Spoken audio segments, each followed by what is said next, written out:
What's popping, y'all? What's popping? Yes, finally some good news. If you haven't heard, this is breaking to you. We just got the word not too long ago that Julian Assange is a free man. He's on his way home now. We don't know how long that trip is going to take. It, it is good news. It's great news, actually. And I want to go to this article before I start getting my own input on this. Let me share my screen with you guys. Bookmarks. Okay, hold on. Oh God, my computer messing up again. Just give me 1 second, you guys. My computer been messing up all day. I've been trying to get on live all day, but we finally got some good news. Let's see if it'll give me some leeway after. Let's see. Damn it. Okay, Julian Assange is free. He left Belmarsh maximum security prison on the morning of June 24th after having spent 1,901 days there. He was granted bail by the High Court in London and was released. My computer is still frozen. Oh my God. Hold on. Give me 1 second. You guys, I'm poor. My computer is hanging on by a thread, literally.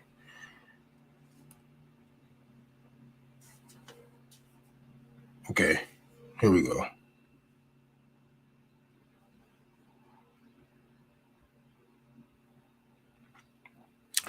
This is the result of a global campaign that has spawned grassroots organizers, press freedom campaigners, legislators, and leaders from all across the political spectrum, all the way from United Nations.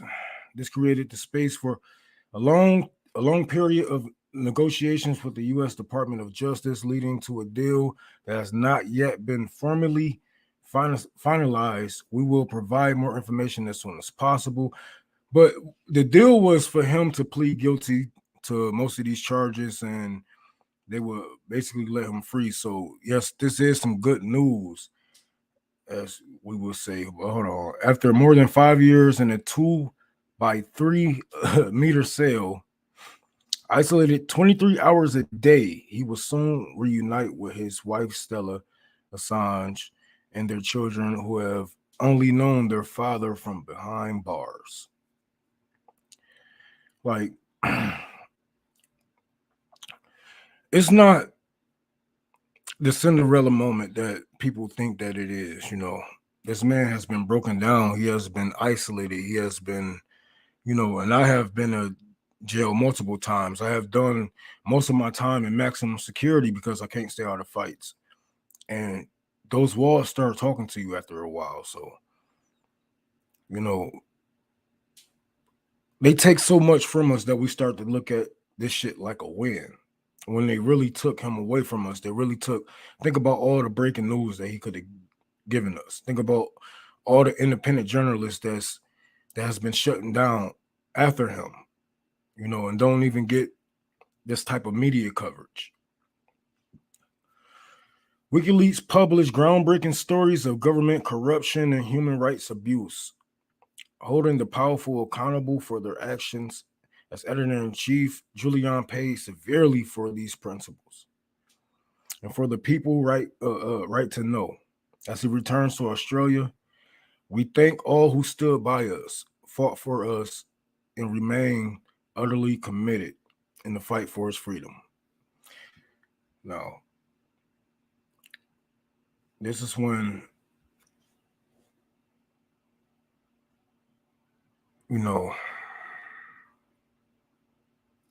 it's good to be a free man, especially coming out of these fucking court cases, all these bitch ass judges, all these lawyers, all these, it's nerve wracking, right? But for him to even have to agree to plead guilty for what? Like, what crime did he actually commit? He didn't commit any crimes. Journalism, they're going to have people afraid to actually do their job. And that's why we see all these mouthpieces out here right now, who took over since Julian has been arrested. They have been lackluster at their job, and that's at best. They have not been breaking news. They have been towing the line of the establishment of all these parties, wherever the fuck it may be.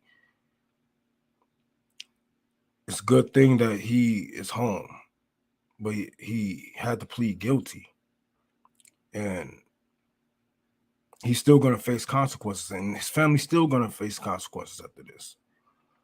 Their life will never be the same.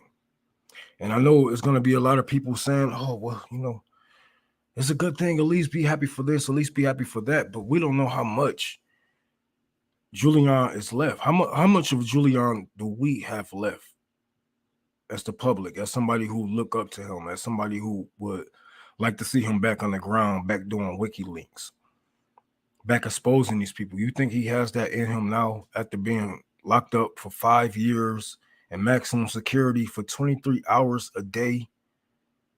Those walls was talking to him. He's probably driven insane by now. He probably don't even have the same spark in his eyes anymore. Don't know how his women smell, don't know how his kids feel, don't know nothing. 5 years is a very long time when all you have is yourself and 4 walls.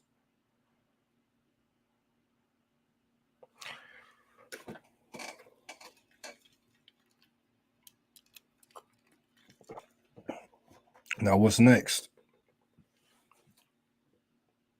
What's next for him? We would like to see him fight the U.S. government. We would like to see him fight. But I don't think he has it in him anymore. I think he's gonna give up, and rightfully so. I think he's gonna retire, and rightfully so. He had to fight multiple governments. Like we don't know how it is on that level to fight multiple governments on that level. It takes a toll out of you. I can't even. I lose my mind when it's state versus Rome Bethia. The state of Michigan versus Rome Bethia. Can you imagine the U.S. government being after you, Australia, London, the U.K., the Western Collective, and they just shipping you from prison to prison, from prison to prison, and who knows what's going on behind those bars? Who knows if they are letting him get some night's rest? Who knows if they are feeding him correctly? If they skip over his meals, if they don't let him shower correctly? We don't know the abuse that he has went through, and I don't think we ever will. I don't think we ever will.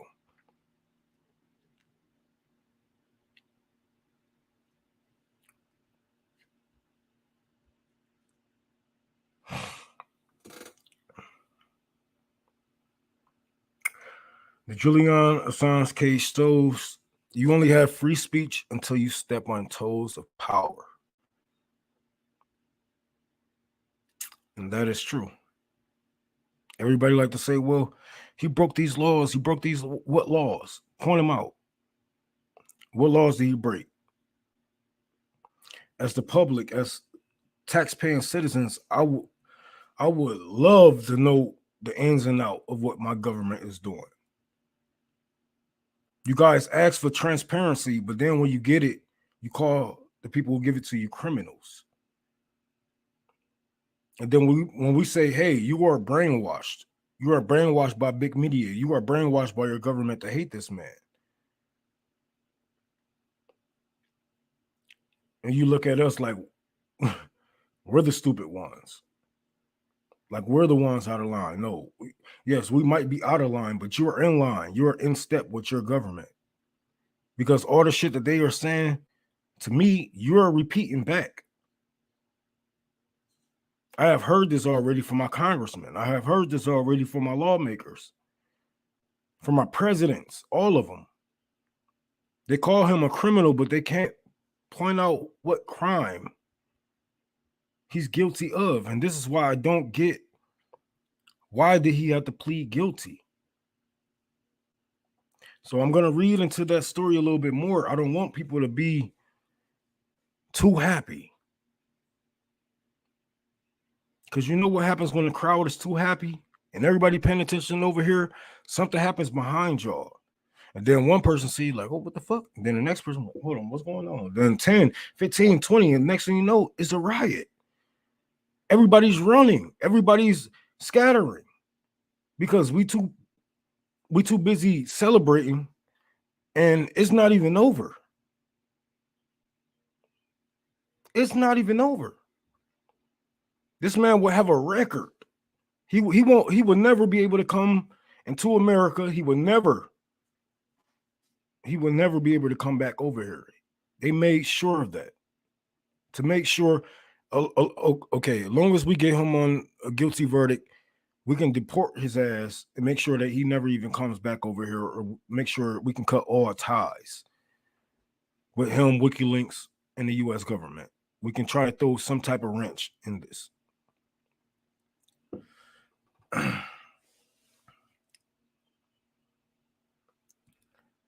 You really think he want to come back here anyway? No, I'm just saying, like, those one of the L's that we are not looking at, because the freedom of travel, how can you say a man is free when he don't have the right to travel? And that's why I say that the charges are bogus, and he shouldn't have to plead guilty to anything. Yes, they released Julian Assange. Yes, it's true. I'm not trolling you guys. I would not troll with something like this. This is y'all day. But just like that solidarity that y'all had for him when he was locked away, he's gonna need twice as much now that he's out. He's gonna need twice as much. He's gonna need you guys to get on the ground. Shit. I advise all you motherfuckers go and try to get a job with him. I'm just happy they didn't kill him. I'm just happy they didn't break his spirit too much to the point that he didn't kill himself. Because that's what happens in those jails. They hold you up on bogus charges. They take you through all these fucking court cases. They, they starve you. They beat you. They isolate you. And somehow a razor's just slide up under your cell door.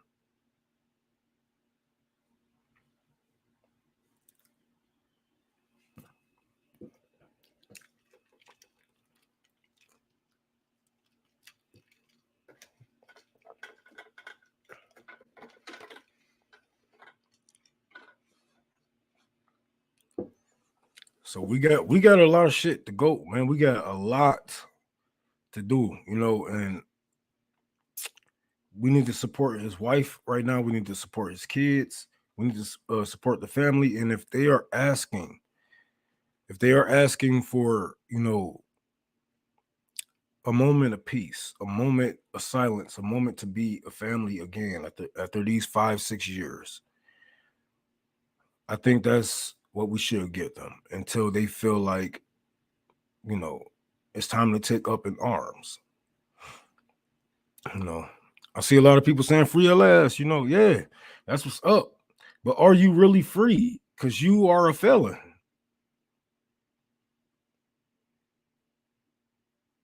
Are you really free? Are you truly free? Can you come back? Are you free of travel? And that's the problem that I have with all of this. They made sure that it was something, but because they couldn't crucify the man in front of us. We know, like, the majority of Americans stand with Julian Assange. The majority of Americans, from right to left, I've seen right-wing people sticking up for Julian Assange. I mean, the biggest Trumpers. They can't crucify the man in front of us. We're going to know. But what they can do is they can cripple him. They can cripple him. This is how they do all of our leaders. All of the journalists who isn't afraid of speaking out, this is how they do all of them. They will break you down. They don't have to kill you. They can just kill your spirit. They can just kill your drive. They can just kill what made you. And you will be a shell of the man that you once were. Look at the pictures of Julian Assange when he was locked up that they released, I believe, a year ago or so. Does that look like the same man that we seen before he was locked away? Does the eyes have the same sparkle? He's paler than he's ever been, and that was a real white man.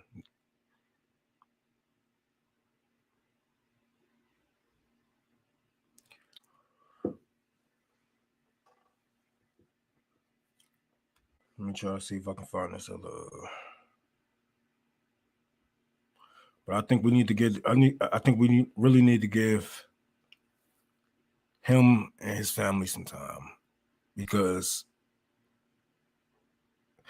I've been locked up for some shit that I didn't do, man, and I think that was the longest time I ever been in jail, and that shit broke me. That shit broke me down. Couldn't see my kids, couldn't talk to my family whenever I wanted, couldn't do whatever I wanted, right? But I would never like, if I was stressed out on that level.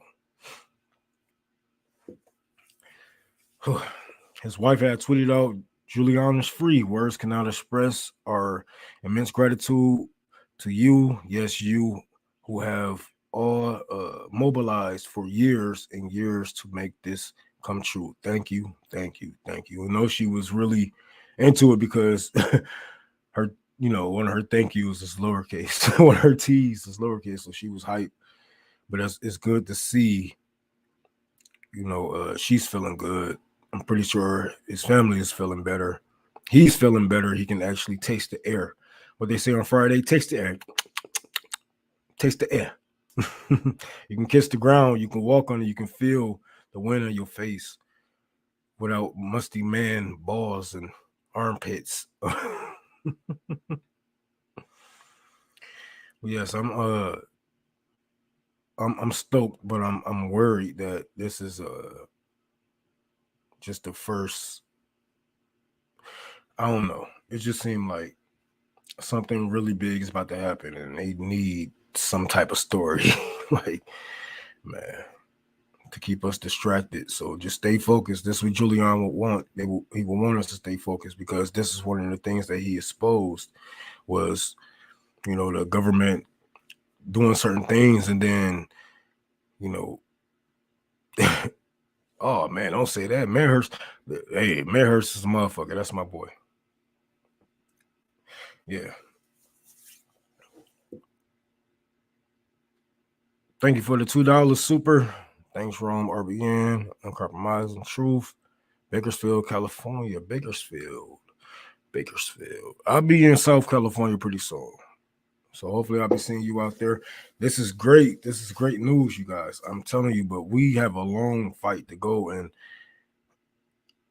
right, I was just about to say something like that. Only when he reaches Australia unharmed, I will believe this. But it's not even just that. I don't want no other courts to, like, this shit. This shit happens all the time. They be like, "But Theo, you free to go." Then you pack in all your bags and shit like that.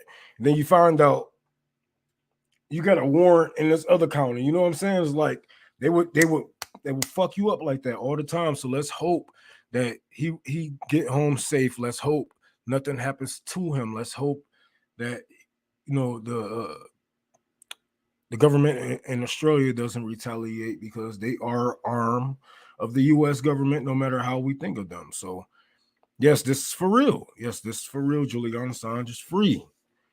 Google it. Google it. Google it. Google it. I love you too, Henry. Yes, this is true, y'all.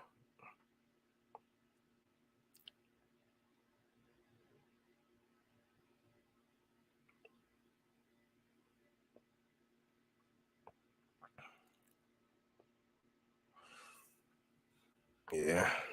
This is heartwarming, you guys, but we got a lot to do. My brother James, what's going on? Good to see you, man. I was resting from dialysis when I got this news, bro.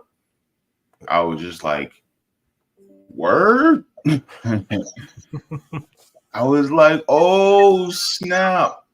So I was just like, wow. It's like a bunch of some positive stories happening. Yeah, Man. I What can't what believe it. what you do for your skin, bro? You looking all glistening and beautiful right now. What you do? Oh, you know my facial routine, man. I just do my facial routine: yellow shea butter, Oh, okay. little All beard right. balm. Nice. Okay. But yeah, so my thing is like you got some people that are talking about, well, he accepted a plea deal, it's not all over, and I'm just like, yeah, but at the same time, bro, he's free.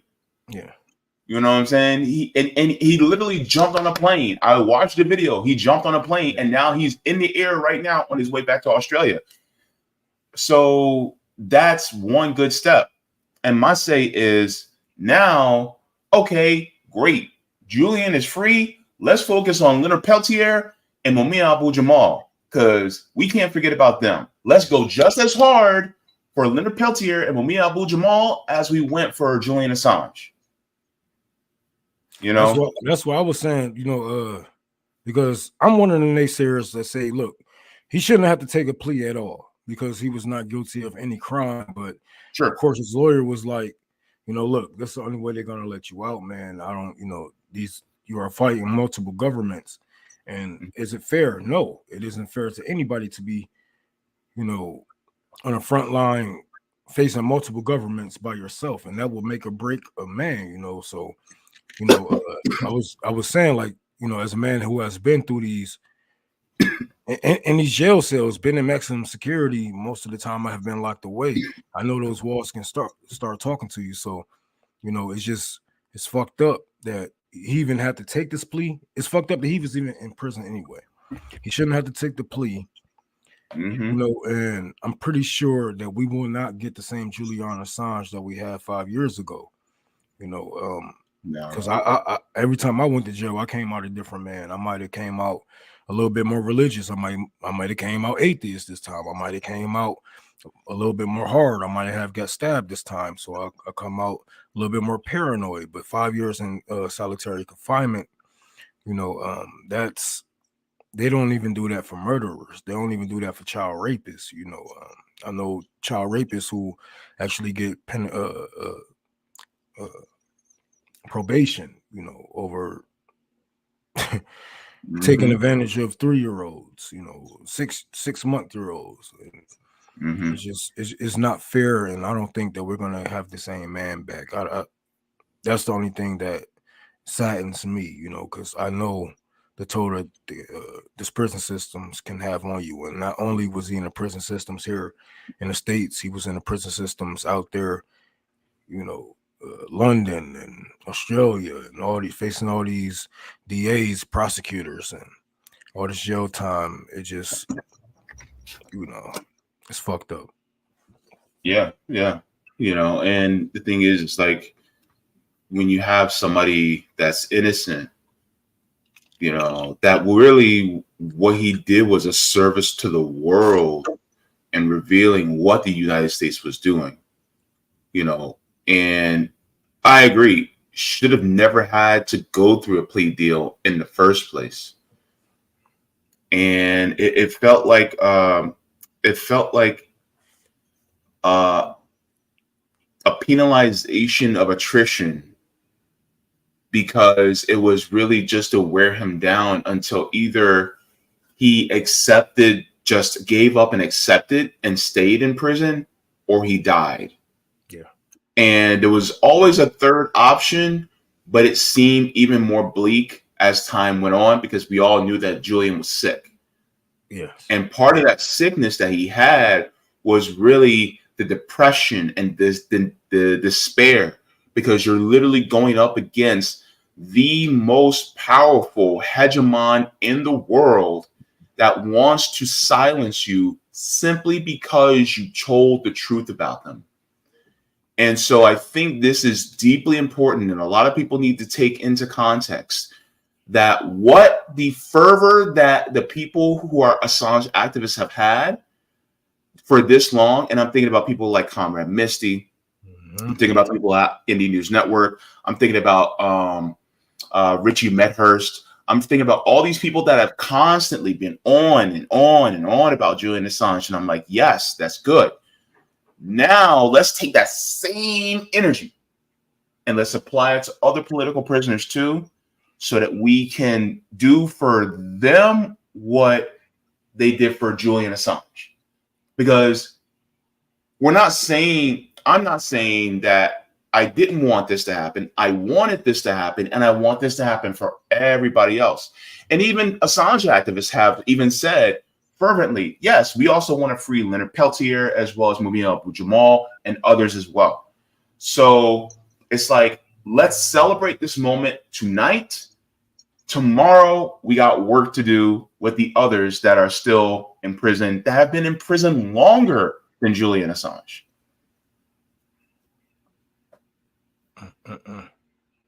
Yeah. Somebody say the plea deal takes place before he goes to Australia. He's lending Sapang to plead. Yeah, that's the shit I'm talking about. That's that shit that I'm talking about. Like, I remember that pack your bags, Bethia, you're free. And then I packed my bags from Macomb, and then Detroit is there to pick me up. So this is the shit that I'm talking about, you know. And you never know. Like, we gotta really look up what's in that plea agreement, because we don't know if he's facing any future jail time or whatnot. More likely is going to be time served for whatever crime that he has done. If they can get anything on him, hopefully it's going to be time served.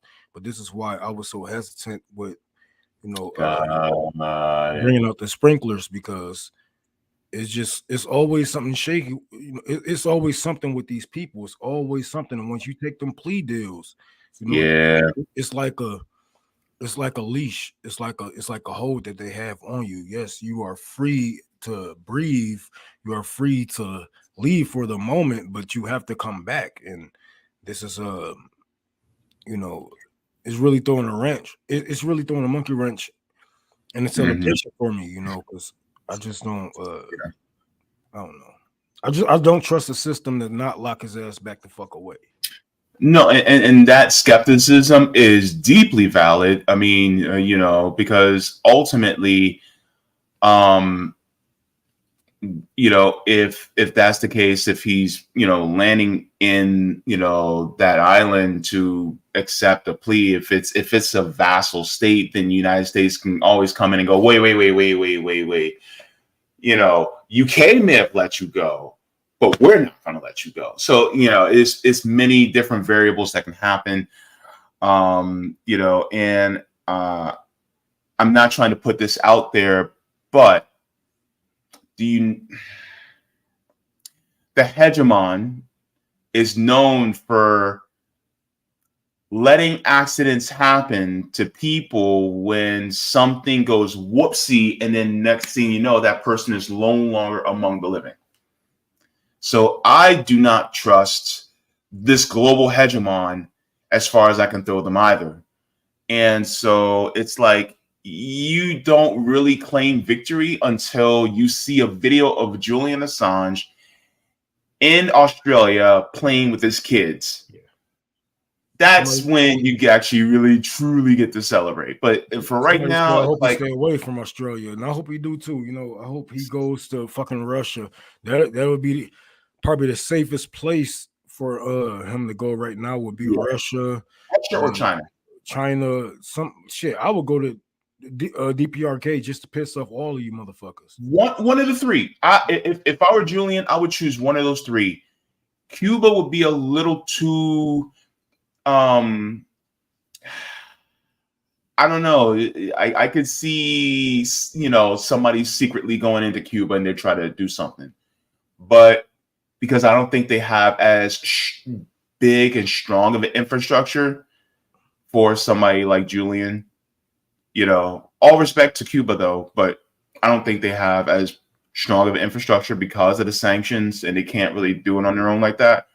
But Russia, China, and somewhat, yeah, DPRK, I think they can probably do it. Yeah, because So you if are I not was, safe. I would pull Edward Snowden, and I would just go to one of those three.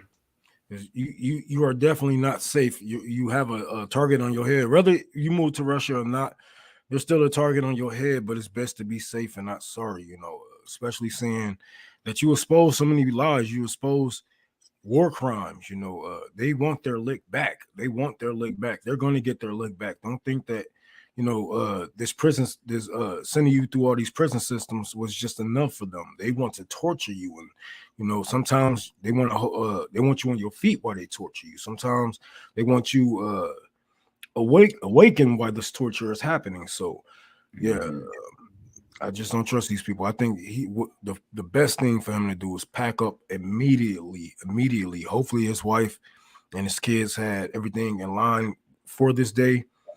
But I think that the safest thing for Assange to do after he take this plea, which I guarantee it's going to be some bullshit in that plea agreement, like, oh, you can't leave, you can't leave, you can't leave, right? Because if they got him on felony charges, and this is what I am afraid of. If they got you on felony charges, if you agree to plea on felony charges, you cannot leave your country. You cannot leave at all. So this is the leash I was talking about. Yeah. The plea agreement, and we don't know exactly what's in that plea agreement. Did he plead guilty to misdemeanor charges or felony charges? And if there are felony charges, then he's gonna have a hell of a fight. Yeah. Yeah. Ultimately, he may have to end up pulling in Asada Shakur. You know, and you know, because Asada Shakur, she's in exile in Cuba. You know, and until this system fully changes, I don't think Asada will ever be able to come home. You know, and my thing is that if we truly want to make a world more free for people like a Julian Assange, a Leonard Peltier, a Mumia Abu-Jamal, we have to change this system. We're already inside. We just have to be. We have to be that cure for this cancer. You know, and so that's the best way to ensure their freedom, to guarantee it, is by changing the system, and that means involves all of us. Yeah, this is one step forward, you guys. But man, this is a marathon, you know, but it's just one step forward that we just took. So don't, you know, celebrate too early, because the finish line is miles away, and we have so many still locked up for the crime of telling you guys the truth. We have so many people still, you know, being held up under the thumb of imperialism, you know, held up under the thumb of, you know, in prisons. I got a quick question for you though, Rome. Would it be accurate to say that you are more cautiously optimistic regarding this story? Oh yeah, that's why I'm trying. I'm trying not. I love it, but I have seen this before, even with family members. I'm free. But then you get out. You know what I'm saying? It's like you get out, then you go back in. It's like, damn, you know. I just don't want to give my hopes up. So, like, you know, because that'll be more heartbreaking than anything. Be like, damn, I thought he was good this time, you know. But now he's got charges in another country, and they holding him for this, and that, and you know, they don't have certain laws against torture in this prison or whatever the fuck it may be, and it can be worse, man. It can get worse before we see that. Yeah, you know, before we see him flee Australia, that's when I say, you know, that's when I would start to celebrate, because this is I have seen the story over and over and over and over. I've seen it with my family members. I've seen it with my close friends. You know, they have gotten out on a plea deal and went back in because of this, and that, and you know, or another, you know, oh yeah, you're free to go, but this other state wants you. You got a warrant out here, and it's just so disheartening, you know, because I know the outcome, I just hope that I'm wrong, and I hope that he is truly a free man. I hope whatever Yeah. charges that they bring upon him, there isn't felony charges to where they can hold him in these countries. They can hold him in these prisons and whatever the fuck it may be, or put some type of leash around him, like probation, parole, because those are Yeah. leashes also to keep you in place, keep you, where they want you, because house arrest and shit like that. It's like, even with the local gang members around here, they let us out because they know that one, this nigga gonna kill somebody, he's gonna get killed, or they're gonna take each other out. They're gonna help us all in the same place. So you let these local gang members out on a plea deal, or some type of deal. They got bond or wherever the fuck it may be.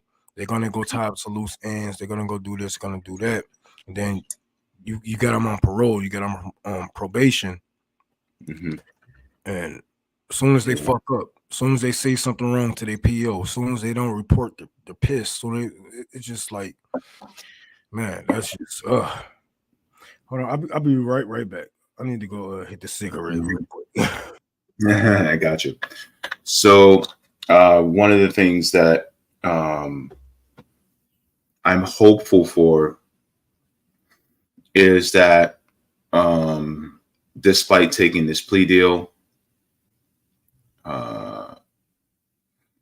he'll be able to at least have some time to breathe, some time to mentally and emotionally recover. Because ultimately, if I were him, the moment you have the legal freedom to flee to, like me and Ron were talking about, the DPRK, Russia, China, get away from the West. Just get away from them, because the minute you give them an inch, they will take a mile. And I am cautiously optimistic too. I'll be talking about this story more in detail on my channel tomorrow. Because, once you let stories simmer for a little bit more comes out. But I mean, I just want to say, I even though I'm cautiously optimistic, I want to give a big congratulations to the Assange activists. Stella Assange, his wife, I want to give a big shout out to her, to his family, his brother and his father. Shouts out to the people who have been in independent media, who have been championing this, who I've had on my channel, who we've had here on RBN. People like Misty Winston. I know she's live right now talking about it and crying because she's happy. People like the Indie News Network, all of them there. People like Richard Medhurst. He has been there on the ground talking about this. People who have been speaking out about this. Glenn Greenwald has been, pretty vocal about this too. Nico House, our brother from another mother. So yeah, just want to express my gratitude and happiness to everybody about it too. And Sabi, oh sorry, you got it wrong. Yeah, we had read that. Yeah, we had went over that. She had thanked everybody. She was sincere because she damn near misspelled something. So Mm-hmm. Yeah. So so I think congratulations is definitely in order to all the people that have been speaking out, and pushing for Julian's release.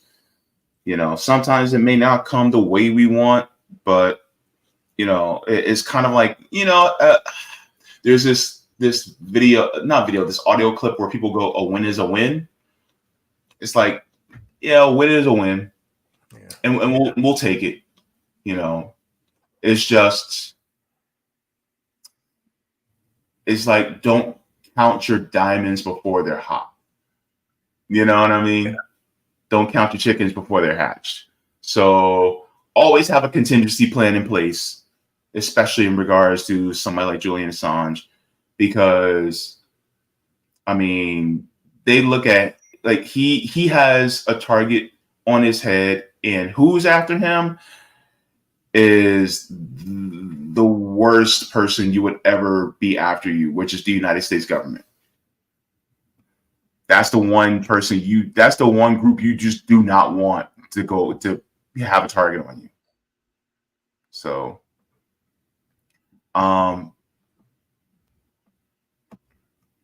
yeah, Savvy says he's pleading guilty to a felony.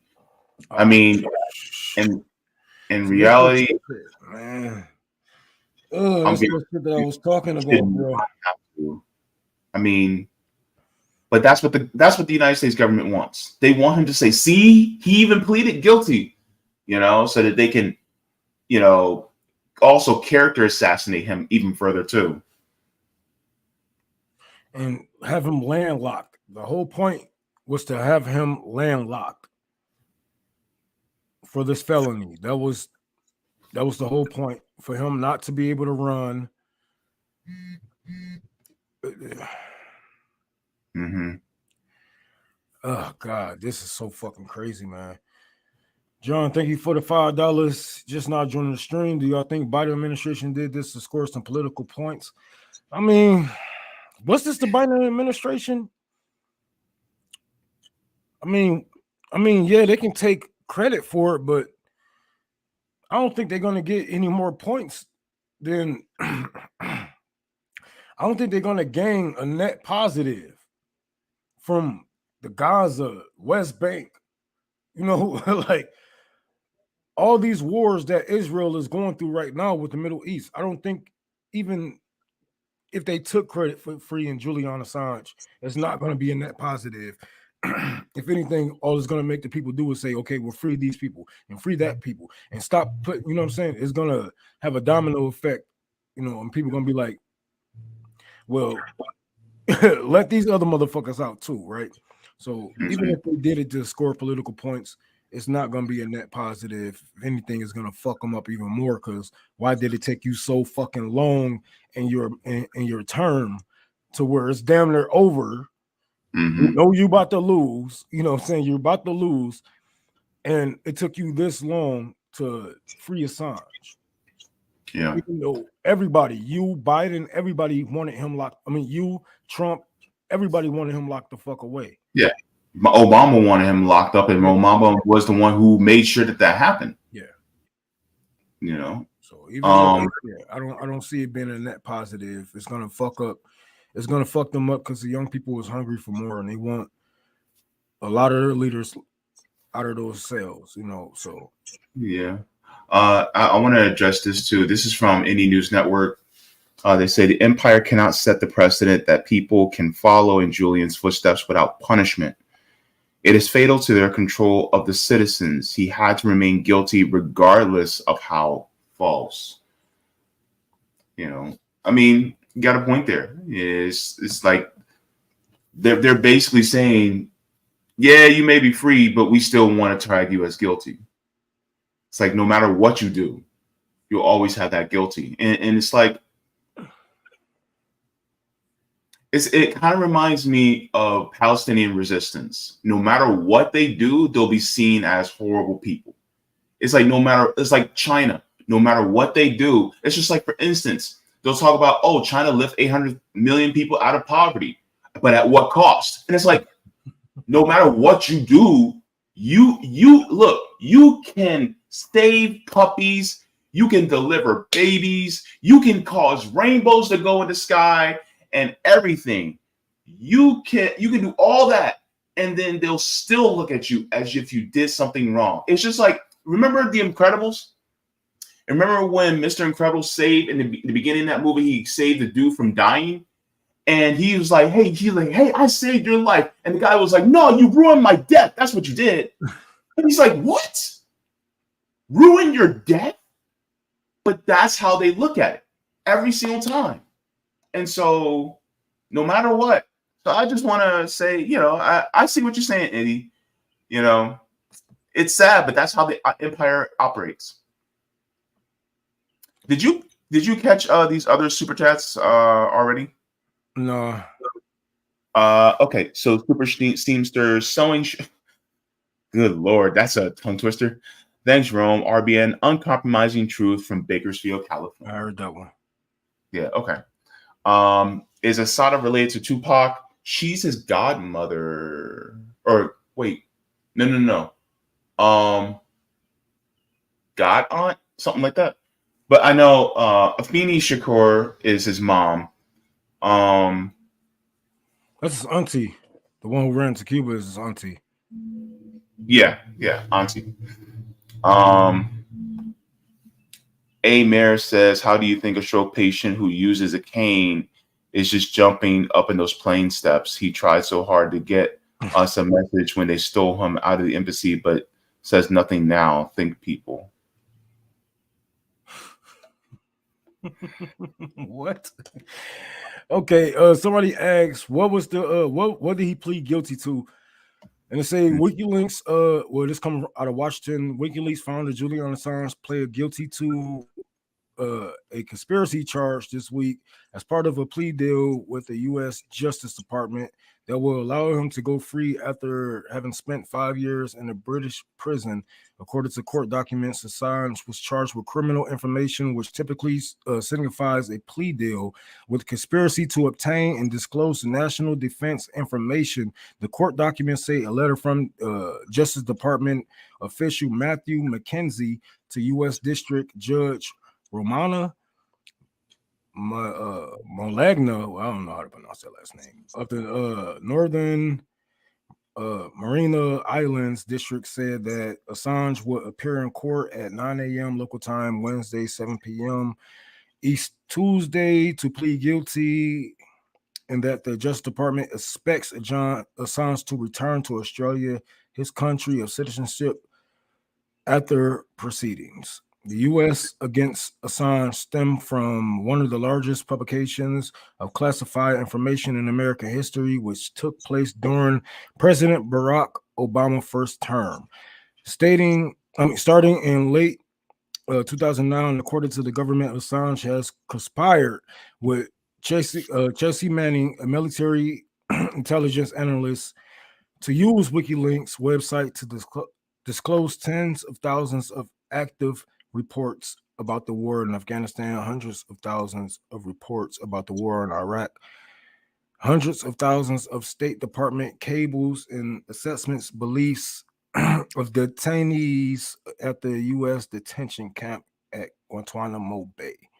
So basically, they like you snitching on us. Court documents revealing Assange plea deal were filed Monday evening in a U.S. District Court of the Northern Marina Islands, a U.S. territory in the Pacific Ocean. Assange was suspected to appear in court and to be sentenced to 62 months with credit for time served in British prison, meaning he would be free to return to Australia where he was born. Assange has been held in high security Belmarsh prison on the outskirts of London for 5 years. He previously spent 7 years in self-exile at Cornwall, I don't know that, embassy in London, where he reportedly fathered 2 children until his asylum was withdrawn and he was forcibly carried out of the assembly and arrested in 2019. Supersizing was returned more than 5 years. In May 2019, a second surprising indictment was returned in June 2020. So yeah, they got them landlocked. So this is the problem that we have with a lot of Black people in our community. You know, they want to get out and do things after they get out of prison. They want to change their lives. They want to, get the fuck out of Detroit. But you're landlocked. You can't leave your city. You can't leave your state. You can't leave your country.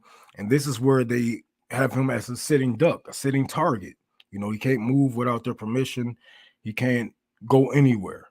And this is what's going to make it way more he's like I believe in my honest heart, from the bottom of my heart, I believe that he's in more danger being in the public than he is being locked away. Being locked away, we know that it would be them to retaliate, right?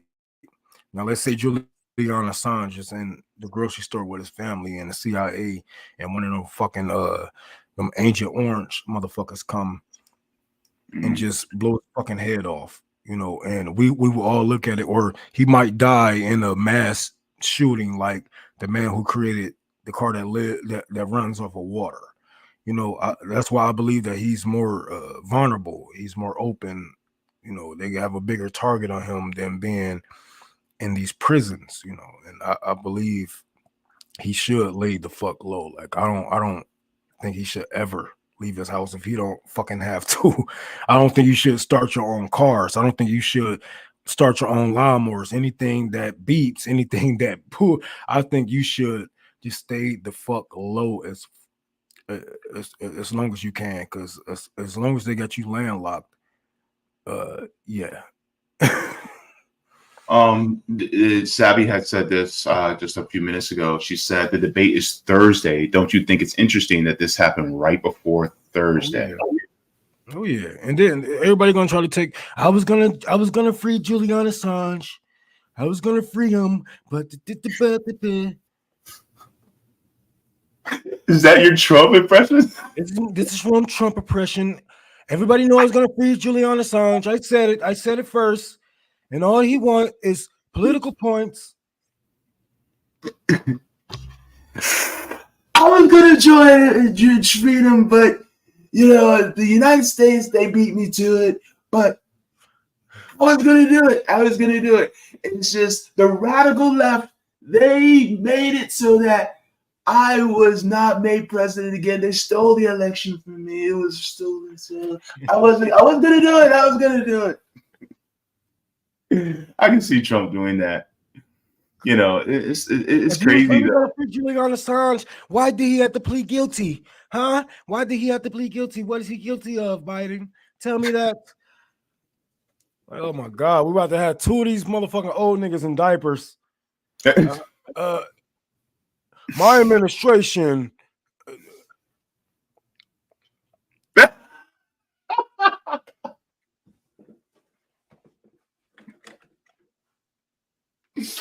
I'm done.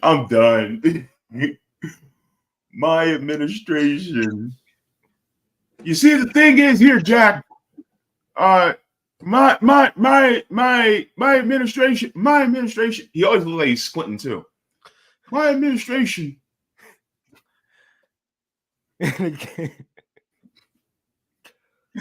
Look, somebody's gonna have to put some type of uppers in this system before he gets on stage.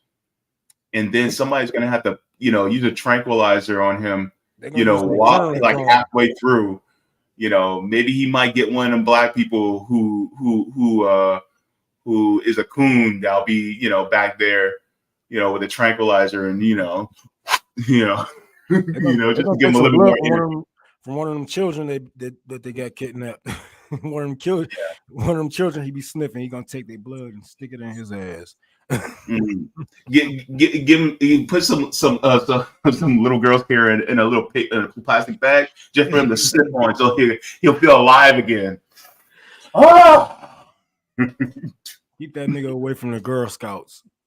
Yeah, sniffing the hell out of his ass. He's not even allowed near the cookies. You notice how he hold motherfuckers' heads like, motherfucker, don't run from this.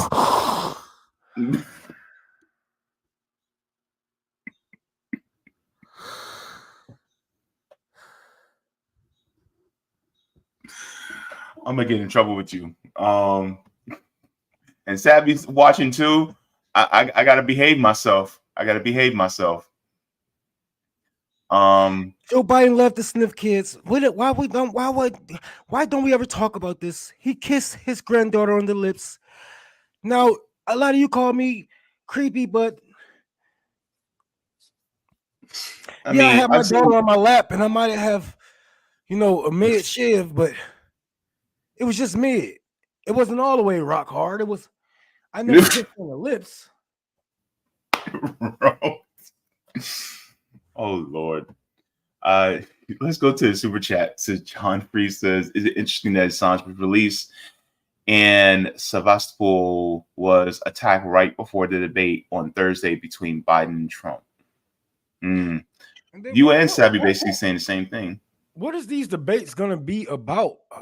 I'm going to fund Ukraine more. I'm going to fund the police more. I'm going to fund Israel more. That is not a debate. That is a I'm going to outdo you. They are literally in line with each other. Abortion, immigration. What the fuck is this? What is they debating about? Who's going to do more for the empire? Who's gonna genocide more? Who's gonna further push fascism amongst the populace? Like, yeah, yep. Like I said, one fash, two fash, red fash, blue fash. Here's a very generous super chat from Kathy Lloyd. Says Biden couldn't have this on his back too. He's still the most hated. Don't forget, it was Trump Pompeo. Oh yeah. Biden is the most hated around the world, and it's been like this before he was even president, which had shocked me when he actually won over Trump. Like Biden winning actually shocked me, and it really put in perspective how dumb you motherfuckers are. How dumb Americans really are, because I was literally having conversations with people, and it was like, Trump is the worst thing, blah, blah. I'm like, okay, well, name 5 of the worst things that Trump has done. Name 5 things that Trump has done that's worse than Joe Biden or Barack Obama. And they say, oh, the Muslim ban. I'm like, Barack Obama had a Muslim ban. Joe Biden had a Muslim ban. He talked about building a wall. Well, here's Joe Biden right here talking about building a wall before Joe Biden even became president or even thought about running, Here's him on immigration. He's the deporter in chief. Barack Obama, you don't want to go to wars. Well, Barack Obama bombed so many fucking people. We ran out of bombs and we had to borrow bombs to bomb more people. So, name me 5 things that Trump did that was so bad that makes him the Antichrist. Now, this isn't a fucking endorsement for Trump. It's just a speech calling out your hypocrisy. You're a hypocrite. You don't dislike Trump for the right reasons. You dislike Trump because the TV tell you to dislike Trump. Yep. Yeah. So yeah, man, it's going to be interesting to say the least. So I'm just waiting on some other news to see what happens, but I'll be talking about this tomorrow on my channel. And I got some other news stories I'm gonna be talking about, but I'm gonna be head on out because I had dialysis today. I just wanted to come in and chop it up with you for a sec. But it was nice having you, man. Thank you for coming on, because I had to, it's an invite for everybody. Yeah. And tomorrow I'll be having on Andre Stackhouse. He's actually running for governor of Washington State under the Green Party. So I'm gonna be talking to him about that. So that's gonna be an interesting conversation. And then I'll talk about this Julian Assange issue as well, get a little bit more deeper into the details. And then also I'll be talking about that story about this Zionist lady that tried to drown a little girl, because she was Palestinian. So we're going to be talking about those stories tomorrow. Yeah. So, and then, yep. And then, of course, you, me, Nick, and Savvy will be live this Thursday for the roundtable. That's going to be fire. I cannot wait to chop it up with all of us together again. It's Go Power Rangers time. So I can't wait. Oh yeah, it's going to be nice. Yeah. On the round table after what, a year? Shit. Yeah, it's gonna be great. And then and then my birthday's Saturday, so that's gonna be cool. I'm thinking about doing a show Saturday evening. We'll see. Man, I take the day off. Y'all got me fucked up. I ain't working on none of my birthday. I don't even celebrate my birthday, and I ain't even working. Well, I didn't for most of my life, but I'm thinking about doing. I mean, it's 40. You know, I'm saying you a Jehovah's Witness. I'm about to call your mama. Like, hey, this nigga trying to celebrate his birthday. Can you believe that? Yeah. But yeah, I will not be in my 30s no more by Saturday. So got a good run. Yeah, so it's gonna be interesting. So yeah, but it's gonna be cool. So I can't wait. So I'll be heading on out, bro. You have yourself a good night. Everybody who's watching, don't forget to like the stream as well, and also share it too. Thank you. Definitely. Thank you very much, Ann. Thank you, everybody. Appreciate it. All right. So have a good night, Rome. Have a better one, man. All right. Good night. We got 938 motherfuckers in here. Like, share, repost, take your mama phone, subscribe, take your daddy phone, subscribe, take your kid's phone, subscribe to RBN. Thank you for everybody tuning in. And yes, this is not a joke. Julian Assange is a free man so far. He still has to go to his country and work out all of those kinks.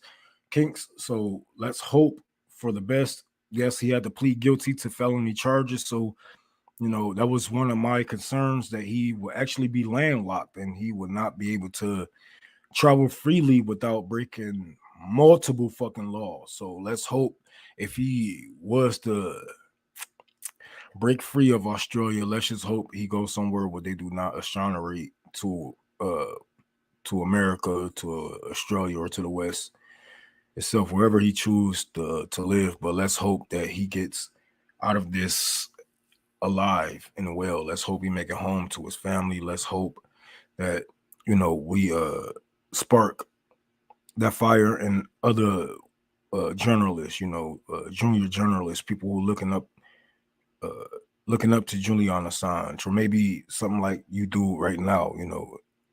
This is a great moment for us right now, and I think we shouldn't stop right here. For everybody that's damn, I need to change this. I mean, it's really 1,000. I just did 500 for that stream. Of course, we didn't meet that goal, but everybody who's tuning in, if you didn't know, we are doing a giveaway for the homeless shelter. I actually talked to them. Today's date is the freaking God. I need to keep up. The 24th. So we're gonna be going there July the 5th, because they're gonna be shutting down for the 4th for some other shit.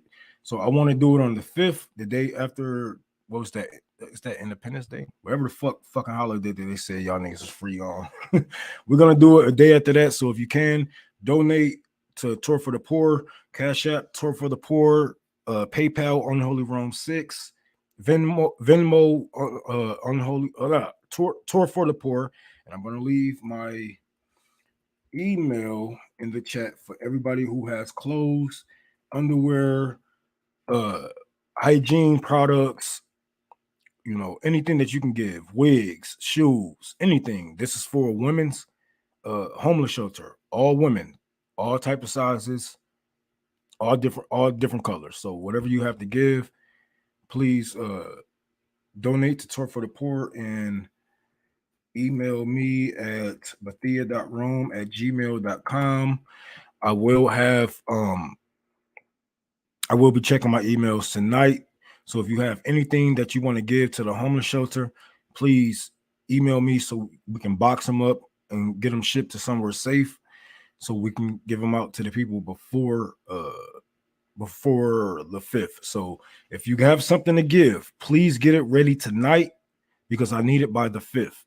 And if we can get them all shipped out tonight, I'm going to be checking all my emails. So if we can get everything shipped out tonight, I think it'll make it here by the 5th, no matter where you are. If you are in a different country or whatnot, I think it should make it here by the 5th, and we should have just enough. So if you can, you guys donate to Tour for the Poor, for the homeless shelter, for the women's homeless shelter, and We're going to be moving on to this next story pretty soon, which I have a question for you guys.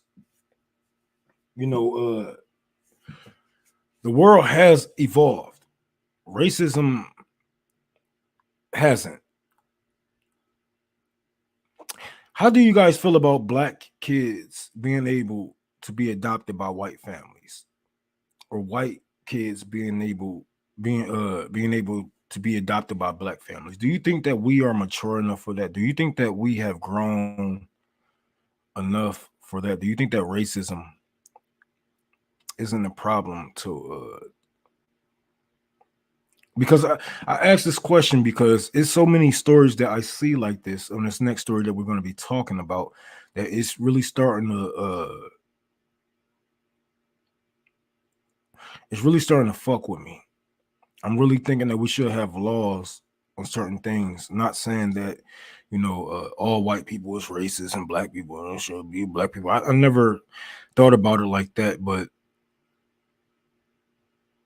I don't think the world is evolved. I don't think the U.S. is evolved. I don't think we are evolved as a country, as people in the country, to actually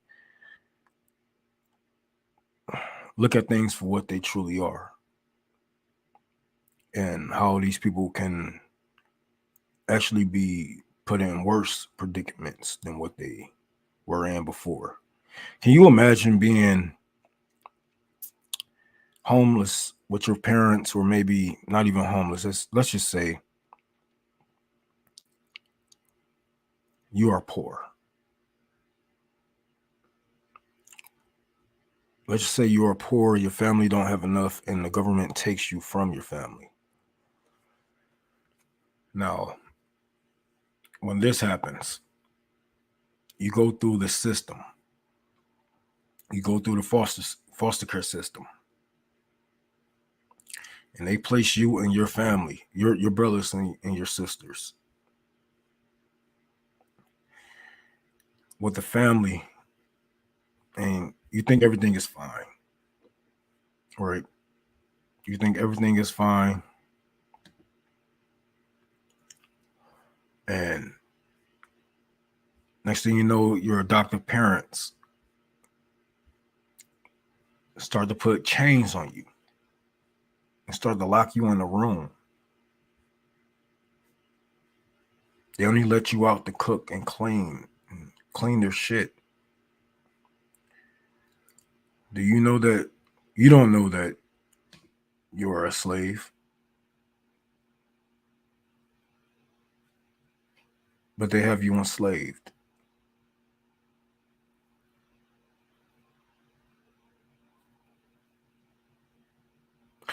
Let's get to this next story.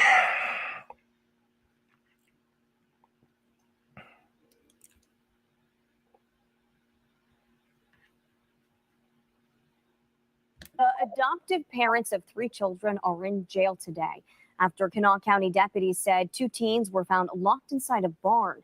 Hannah Klein breaks down the investigation after deputies say they received a 911 call from someone concerned about the kids. A stunning find in Sissonville has led to the arrest of 2 adoptive parents. You're being charged with a felony, child neglect, creating risk of injury. Donald Lance and Jean Whitefeather now in jail as their children are now with CPS. It started on Monday when deputies got a call just before 6 o'clock in the evening. The 2 children were being locked in a barn at this home on Cheyenne Lane in Sissonville. They weren't able to locate any guardians or parental figures or anybody around the residence or the barn, and started having a conversation with 2 children that were inside the barn. Deputies eventually forced their way into the barn, where they said they found a 16-year-old girl and 14-year-old boy inside a 20 by 14-foot room. Investigators say the teens had no way to get out of the shed, with no running water, no bathroom.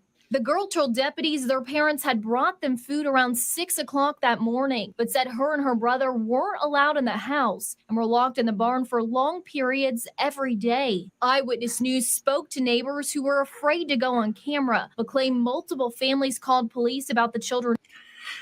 See, this is why I asked this question, because I see this story too many times now.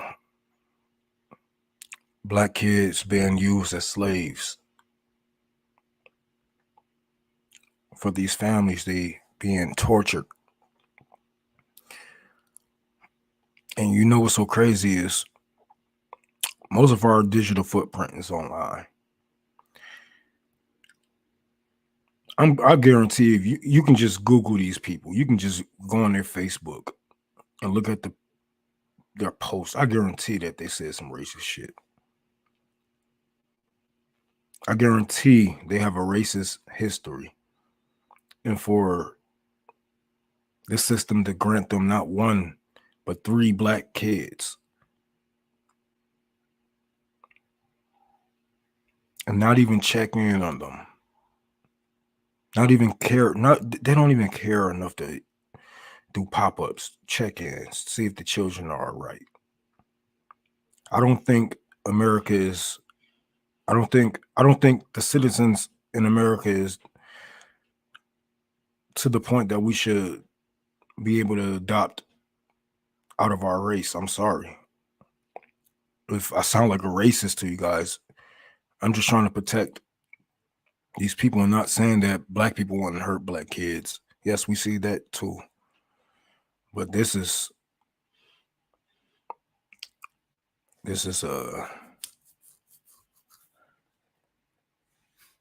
safety several times, and they are thankful they are now safe. Well, I mean, it's a pretty bad case. I mean, it's in any type of situation like this, it's not really comparable. A horrific condition, like it's just not how you want or how you would even expect children to be raised or being taken care of. Lance and Whitefeather eventually showed up at the home. They're now charged with child neglect, creating substantial risk of injury. The mother admitted the children were left in the shed, but reportedly told deputies they, quote, liked it. They're trying to, get the children back in better living conditions, better placement, and the detectives will continue to investigate and build this case. In Sissonville, Hannah Klein, Eyewitness News.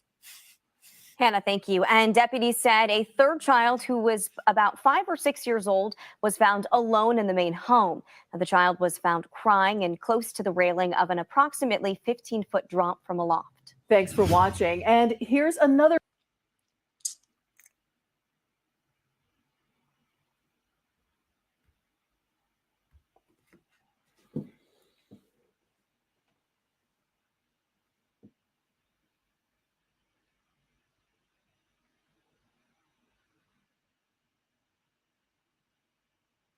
I think everybody should be held accountable.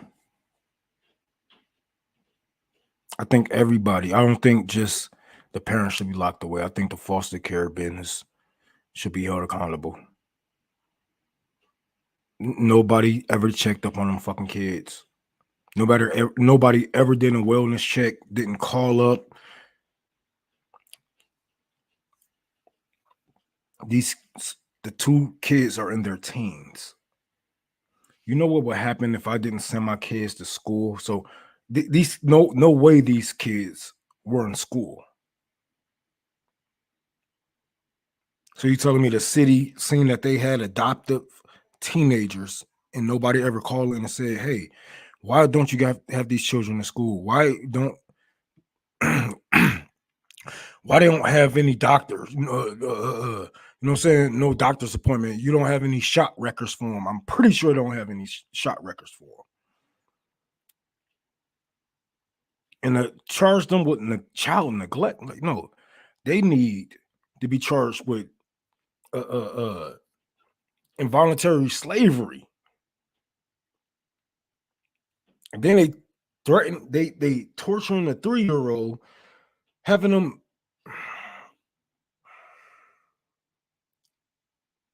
crying by a 15-foot drop.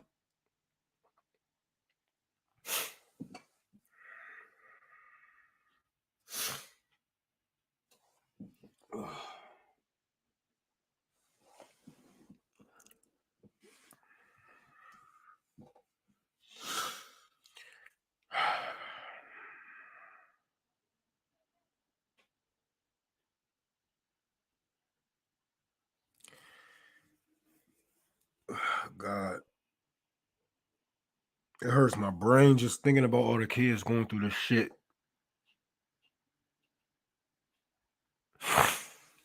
Everybody crying out for help, and we don't even fucking hear them, let alone see them. This is fucking crazy. So I ask you, I'm asking the chat, do you feel like white people should be able to adopt black kids? Do you feel like black people should be able to adopt white kids? Do you think that we are advanced enough for that? I don't think so. I see the racism so stacked up high in this fucking country. I really don't see it. I don't see some shit happening like this for at least another 100 years. I'm sorry.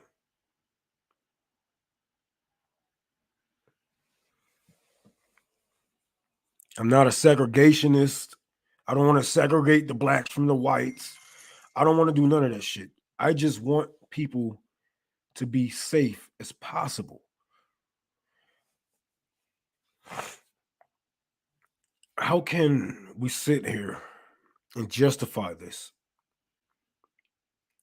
We cannot justify this. There is no way people still going through this in 2024.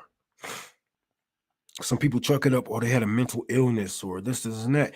The fucking adoptive mother said that they like being locked away for 7 hours. Neva, thank you for the $50 so much on Cash App. Thank you for that.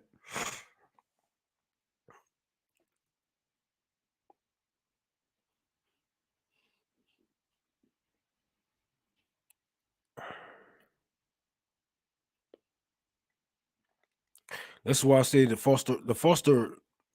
whoever fostered them kids out, whoever adopted those kids out, they should be held accountable. They knew the monsters they was giving those children to. And for you not to even have a system where y'all check up on these children at least once a month, at least once every 5 months, once a year, you would have seen that these children was malnourished, underweight, undereducated, because that's what happens.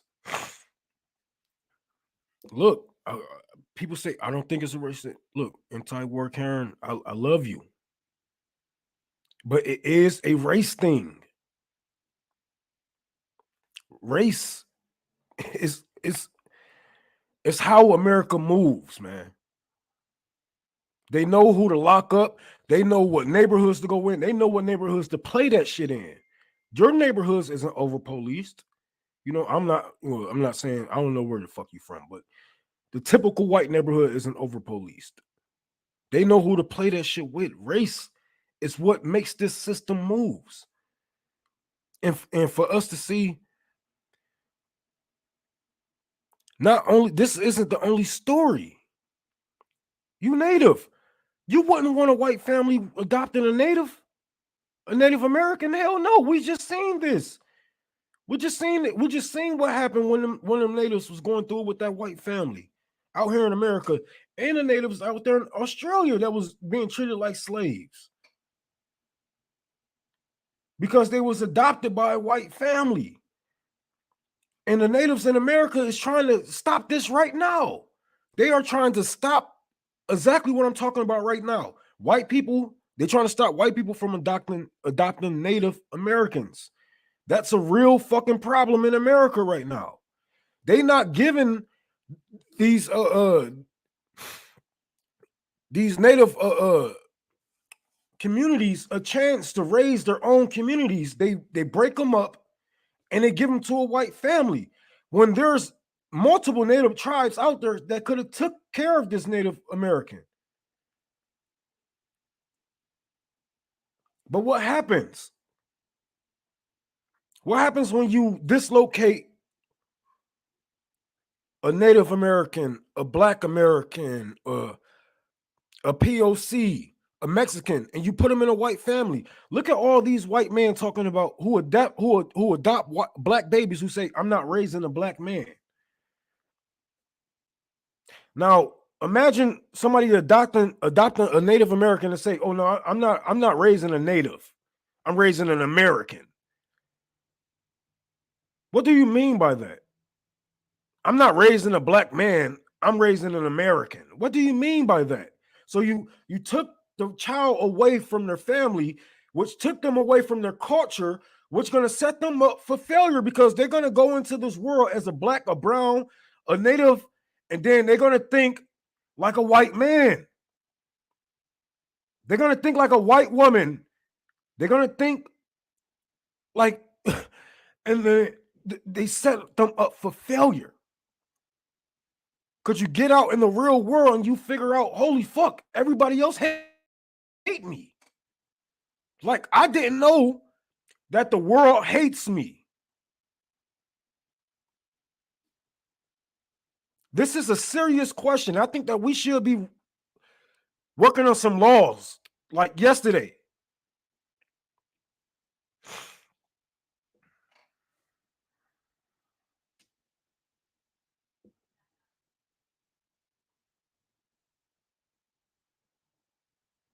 How can a white man raise a native? He can't.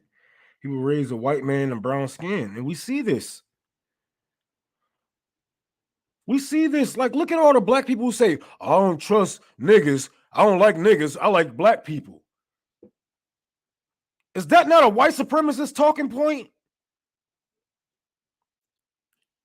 They took these people away from their culture, put them around people who would never, ever relate to them.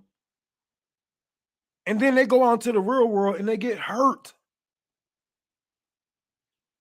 They not only get their feelings hurt, but they get physically hurt going into the world thinking that somebody likes you.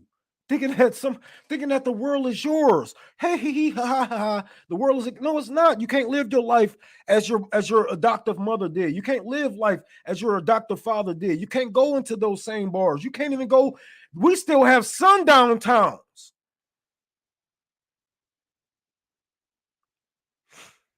Imagine being raised with your white family and y'all are traveling white family. Y'all the travelers. You go here, you go there, and you go and do that shit on your own and figure out how many sundown towns in the fucking Midwest. Figure out how many sundown towns in the South, and think you're gonna make it out that bitch if you want to. Oh, I was raised by a white family. I was raised by a white family. I'm not racist. I don't know. We don't see that. We don't see that. So I ask again.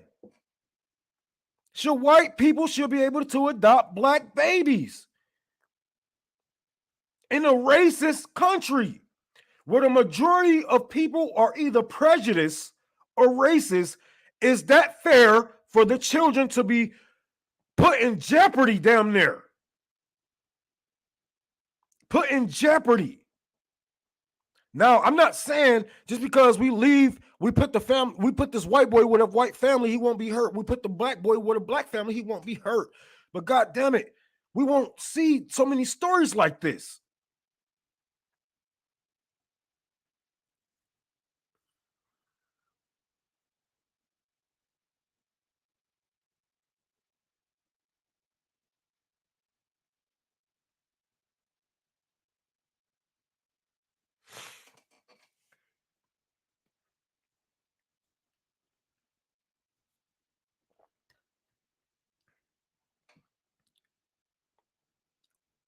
We need to do something about this, y'all. Like, I need everybody to write some petitions.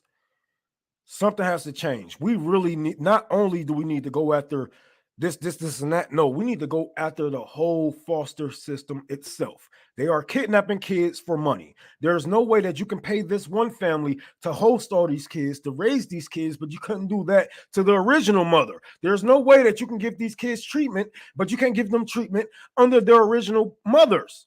And sometimes the mothers don't even be fucking bad mothers. They just be poor. They just have a fucking going through a rough patch.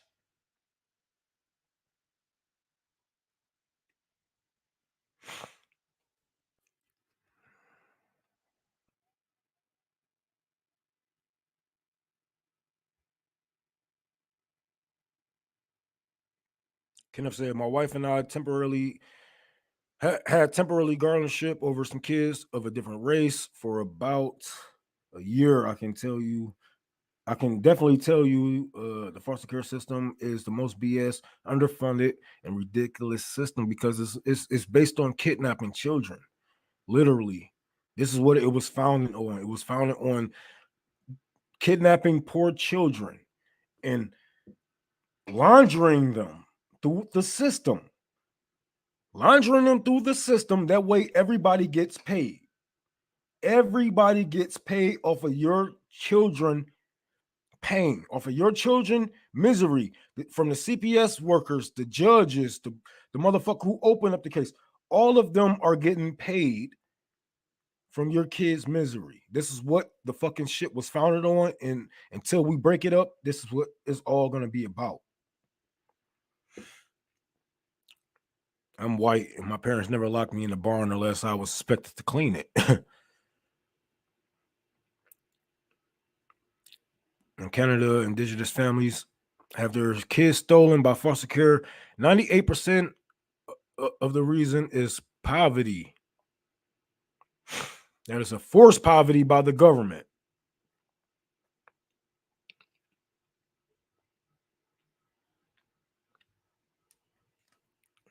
And then what they do with these kids, man? What happens when they turn 18? It's a tale as old as time. As old as time, right? It's a tale as old as time. Get the fuck out. Get the fuck out.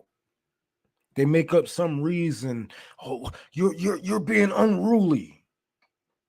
You're mouthing off. You're doing this. You're doing that. Whole time. What did I do? I'm going to school. I'm doing this. I'm doing that. I'm thinking I get my shit together. Whole time striking out for your ass. They counting down the day when you turn 18. You 17 and a half right now. As of right now. Oh, look at that. Get the fuck out. And we're going to adopt another little bastard. And we're going to get some money off of his ass. Over her ass. Ain't that how it go? I have multiple cousins who have been adopted. And kicked the fuck out. As soon as they reach 18, as soon as those checks stop coming, the love isn't there anymore.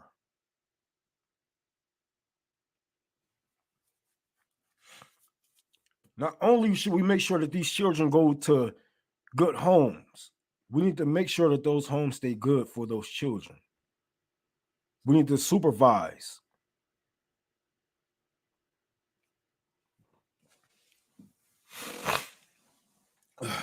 Man.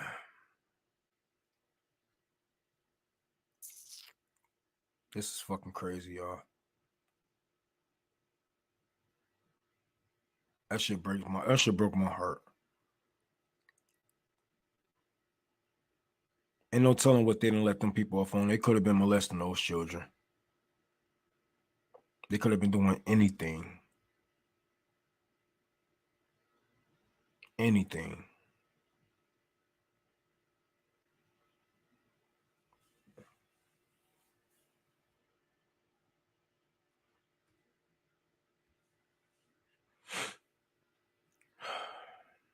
Fucking crazy, man. Okay, let me find this other fucking story real quick. I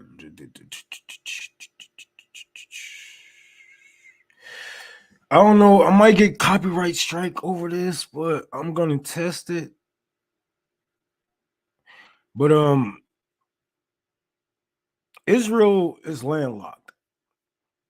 Like, they cannot win this war. I'm sorry, you guys. I know I'm just switching over to another story, but it's kind of fucking me up. Keep dwelling on that. But Israel is landlocked. The U.S. government and our generals have warned them that, you know, if there was an all-out war with Lebanon and Iraq, that they cannot be able to help them because they are literally surrounded, and troops will be coming from all different ways. I don't think they are actually prepared to mobilize a ground invasion into Lebanon. So the commander of the U.S. Army General Charles Brown, we would not be able to defend Israel and war with Hezbollah. The chairman, hold on, let me make sure I click this because this shit been fucking up. The chairman of the Joint Chiefs of Staff warned that the U.S. military will have difficulty protecting Israel in the event of a large-scale military confrontation with Hezbollah. According to the General Brown, Iran has increasingly inclined to enter into a direct war against Israel in the event that Tehran feels that Hezbollah is under a real threat. Report Alpha militia fighters will arrive in Lebanon in the event of an all-out war. General Brown, chairman of the Joint Chief of Staff in the U.S. Army, said that the chances are increasing that Iran would choose to enter into a direct war with Israel in the event of a war between the IDF and Hezbollah. According to him, Iran has more inclined to join the war if they fear Hezbollah is threatened and in danger. These words add previous assessments that Iran would be willing to take risks to ensure the survival of Hezbollah, which is considered the most important force in the Middle East. And it was a couple. Hold on, I'm trying to find this. Okay, I think I found it. Let me share my screen with you guys real quick. Oh, I should just share my screen. Not take it out. Let's see.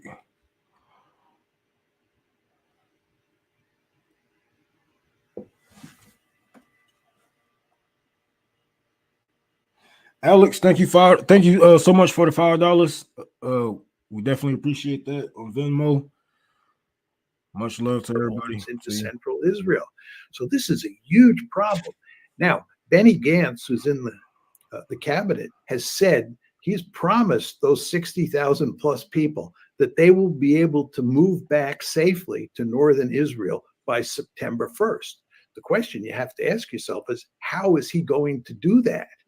And one way he could do it, by the way, is put an end to the war in Gaza. Because if the war in Gaza ends, Hezbollah has made it clear that it will stop shelling northern Israel.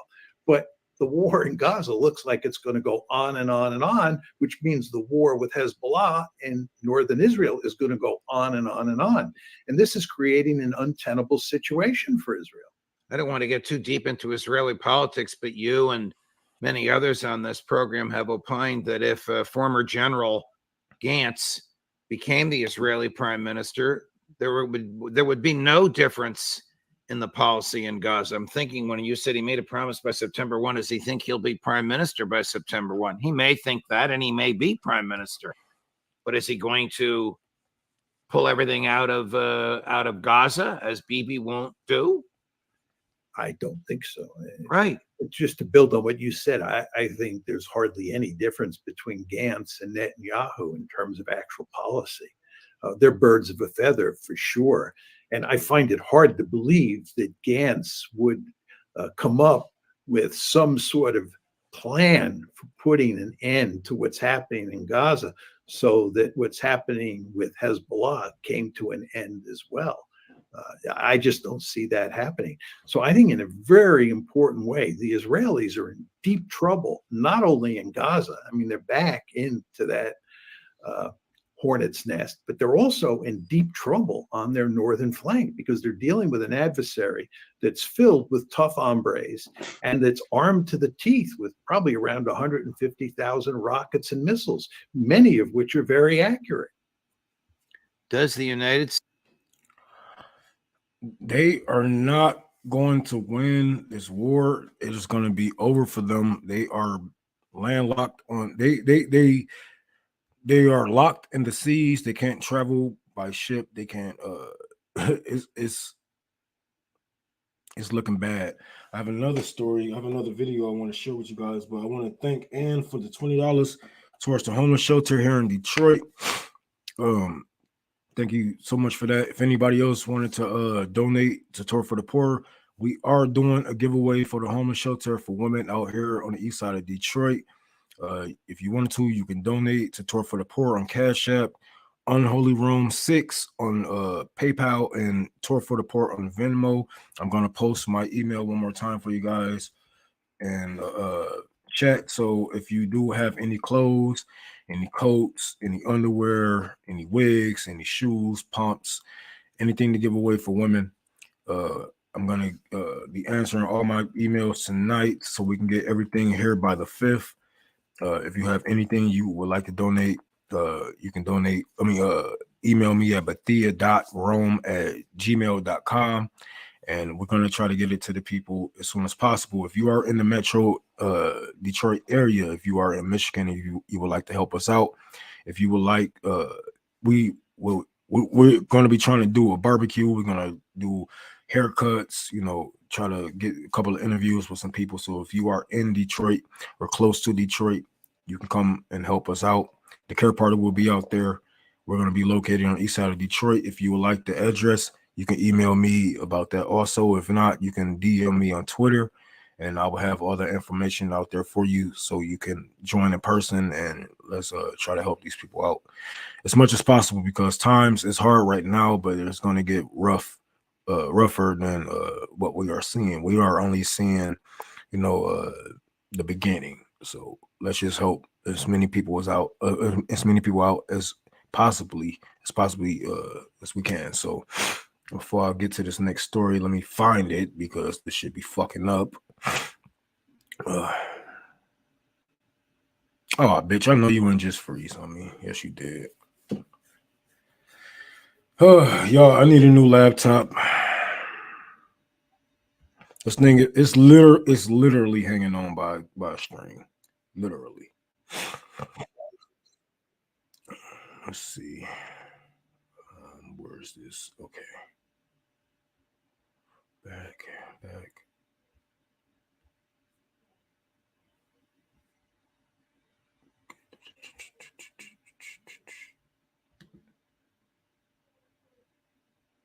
Man, motherfucker, bro. I swear I can't stand this fucking computer, bro. It's starting to piss me off, man. Okay, here we go. This other Jason, thank you so much for the $20 on Venmo.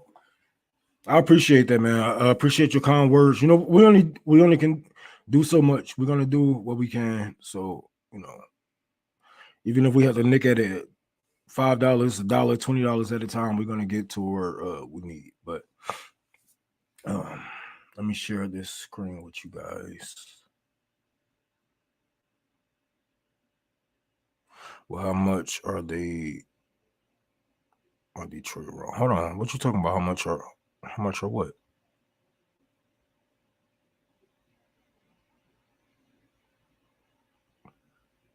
Ships. I'm sorry, I didn't want to miss nothing. How much is what?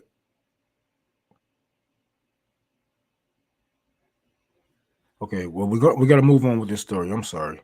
I don't want to be locked into the chats like I used to be. I remember when we first started this show, I used to be arguing with the laptops. Oh man, I don't know. The last two laptops, this laptop was donated. The other laptop I had was donated. So I have no idea. This laptop came from Australia. So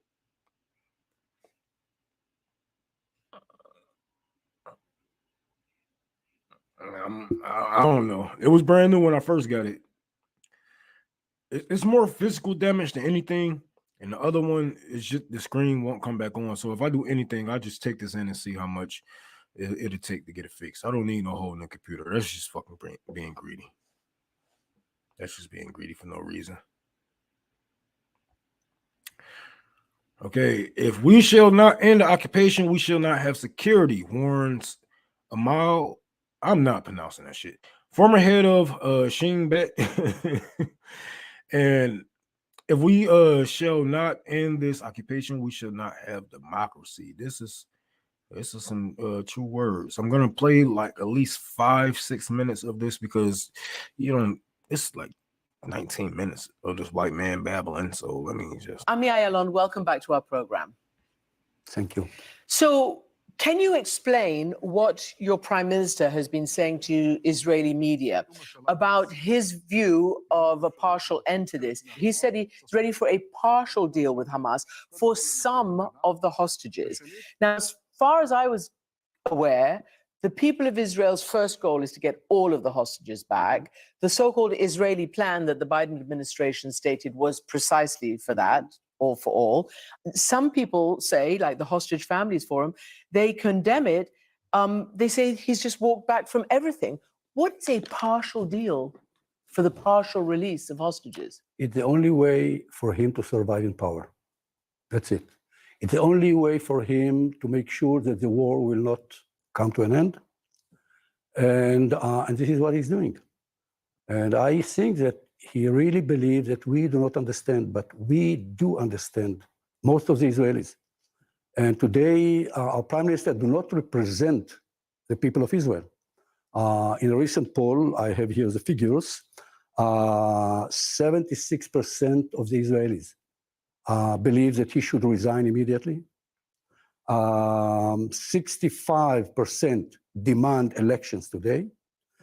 And 75% believe that the only way to end this war is by a political achievement that will enable us to bring back all the hostages. Second, to end the war. And third, to create a regional coalition that will create a better reality and more safety to Israel. I am really surprised by what you said in that he doesn't want to end the war. Right. I mean, that sounds crazy to me. Why? Well, why? Why not? Israelis are being killed. Palestinians are being killed. Israel's losing its moral high ground. It's becoming a pariah. We call it toxic leadership. In academia, toxic leadership is a great charisma of a person who leads many people, but he leads them to the wrong place, to the end of Zionism. This is what he's doing. You have to understand that in the first cabinet meeting, when we went to war after the 7th of October, and we had to go to war because after the massacre, etc., it was a war of defense. But the decision of do not discuss the day after. What is the meaning? I'll tell you something. In this war, when you send your people, your youngster, to kill, and many of them will die there, when you tell them that there is no political goal to this war, immediately what happened? The war becomes the end and not the mean. Now, when the war becomes the end, the goal of itself, this is exactly what we see today in the Middle East. We know how to start wars. This government do not know and do not want to end this war. Okay, I'm going to get back to Gaza in a second, but Netanyahu himself said in this so-called interview conversation that they might be prepared for another war, that the real so-called kinetic combat phase in Gaza could be coming to an end, but that they will move troops and forces to the north. That means Hezbollah. Are you prepared? Do you think this is going to happen, a full-scale war again a la 2006 with Lebanese Hezbollah? Whether I think it is a real scenario, if we shall not change our perception of ourselves and the Middle East, it is a real scenario. Not because somebody wants, because this is the only option. If we believe only in power, if we believe that war is not the last option, is the first and only option, this is what we shall see. Our security doctrine should be based on two pillars. Yes, we shall always have to maintain and to preserve a huge military power, but it will never be enough unless we understand diplomacy, unless we can speak in two languages.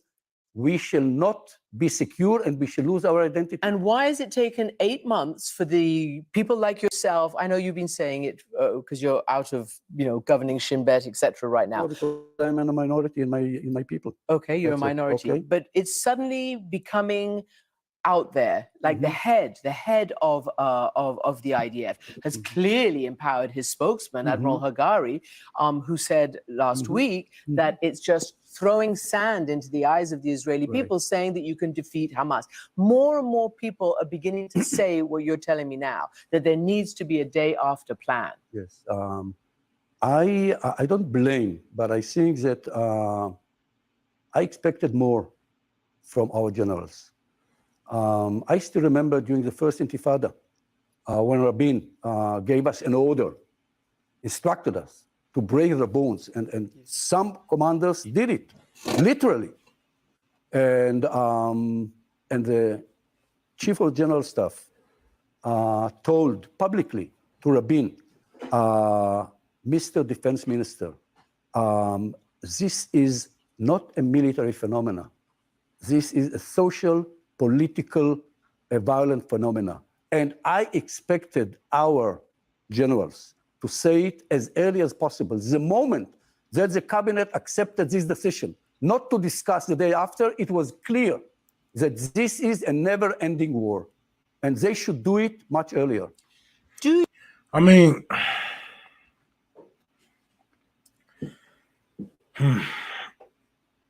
of course it's going to be a never-ending war, because it's what you're going to get from people that that just want war, and it's not going to stop with Lebanon. It's not going to stop with the Gaza Strip. They're going to want.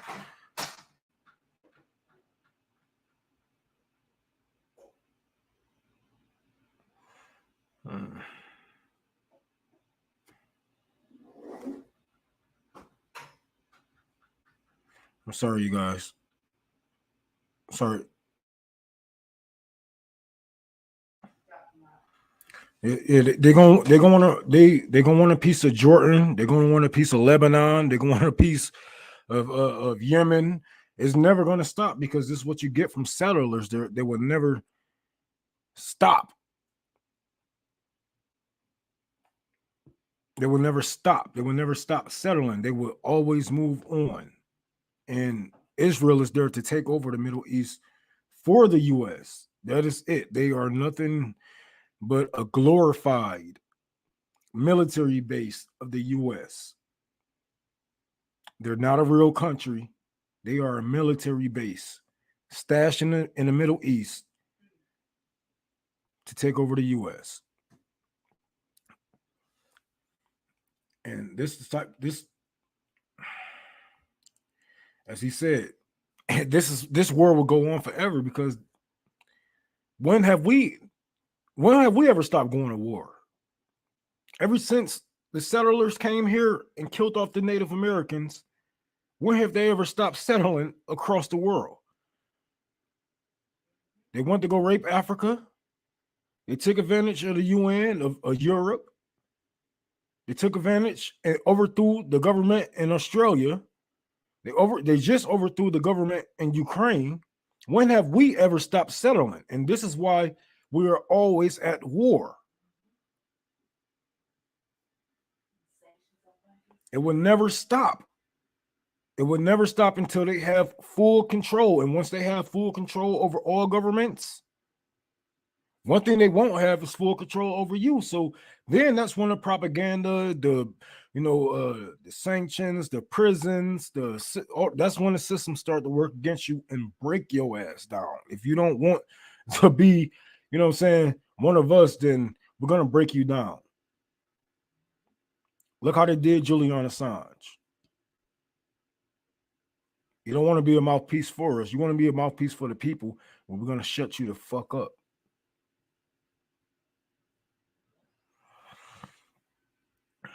It's never going to end with these people. And I don't see a way out of this for them. They're going to get their asses kicked. The world isn't Lebanon isn't Lebanon of 2016. Yemen isn't the Yemen of 2012. Like, they are well connected and stronger. Hundreds of thousands of them ready to go on the front line.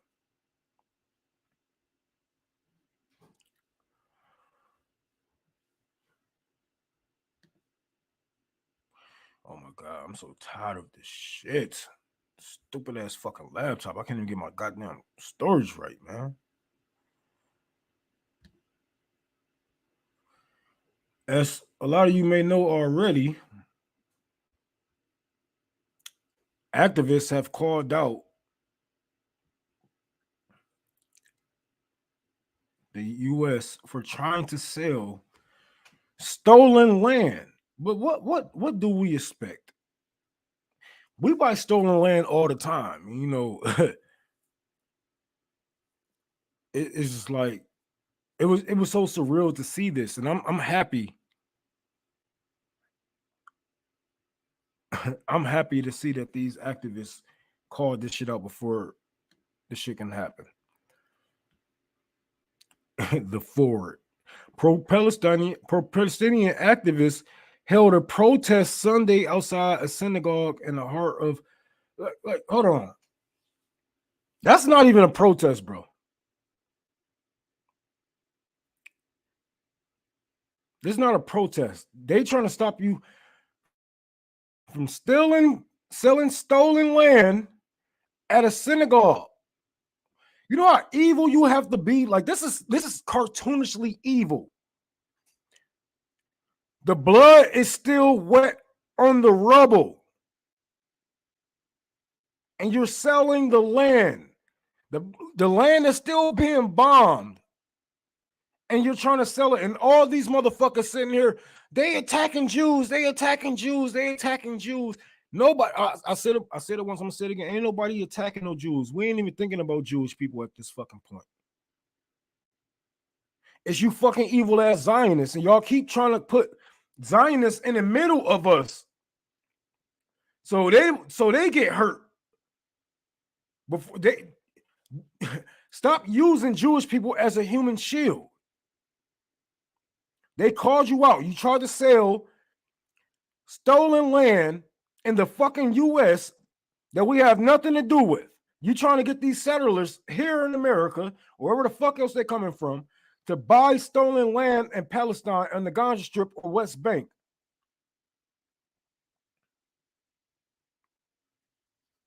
There's some cartoonishly evil type shit, y'all.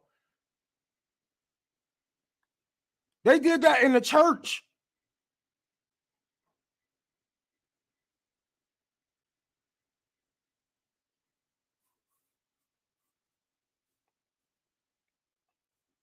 What can I say without getting kicked off of YouTube?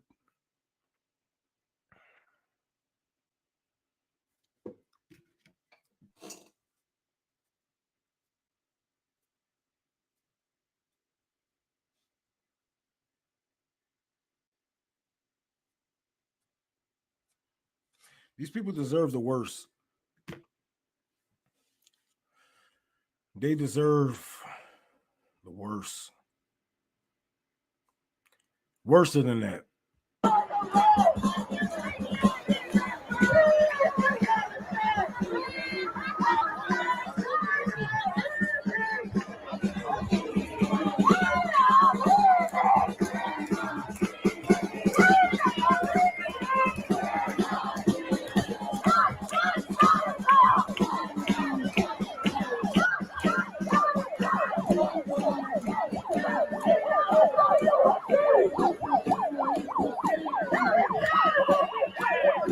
You know, I love the protesting, man, but sometimes y'all motherfuckers need some guns.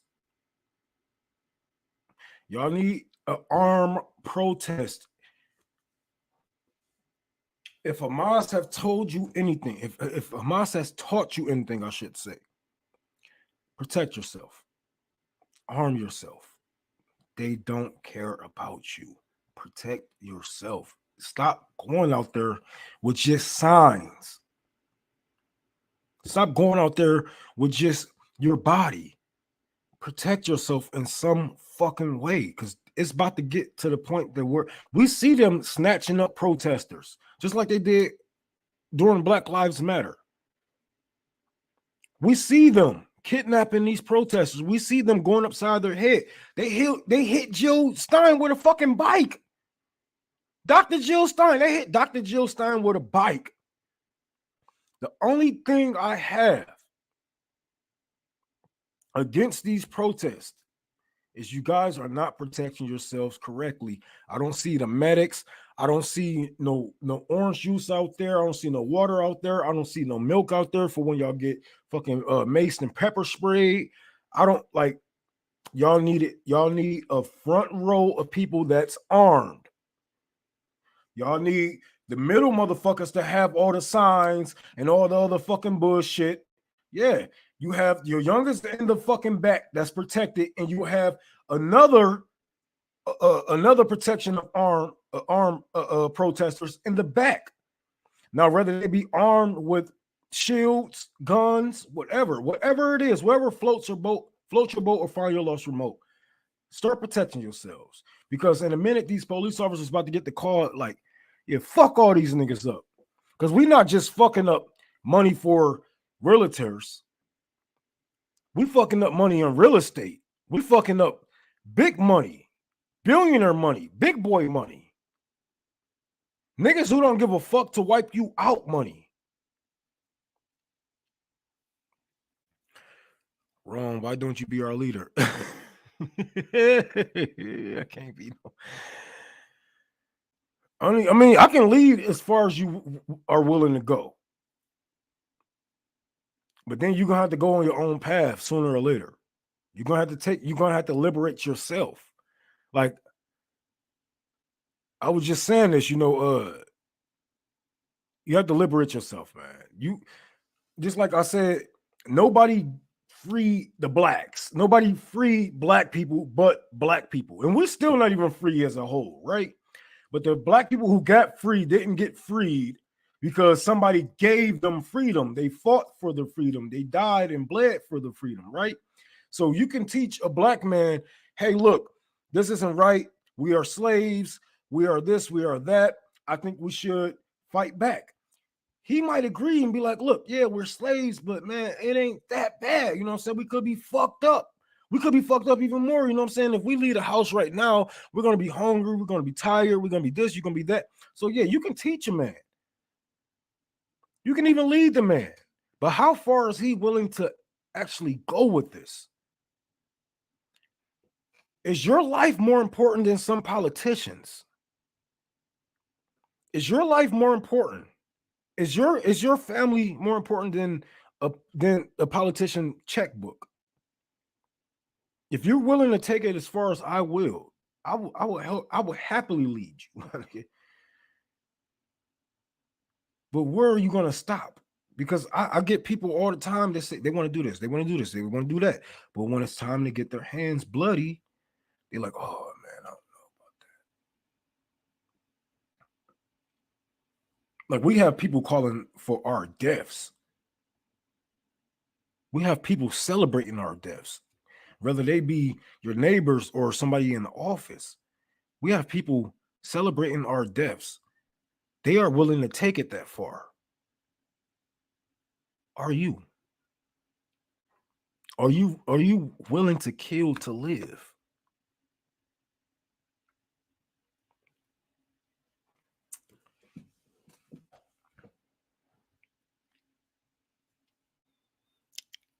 Hey, thank you for the other $5. John, hey Rome, have you seen this firearm review channel called Hickok 45? You can make your own version. I'm not too open with my guns. My girlfriend really don't like too many guns, so I try not to be so open with them. And plus, I don't want her to know where they at.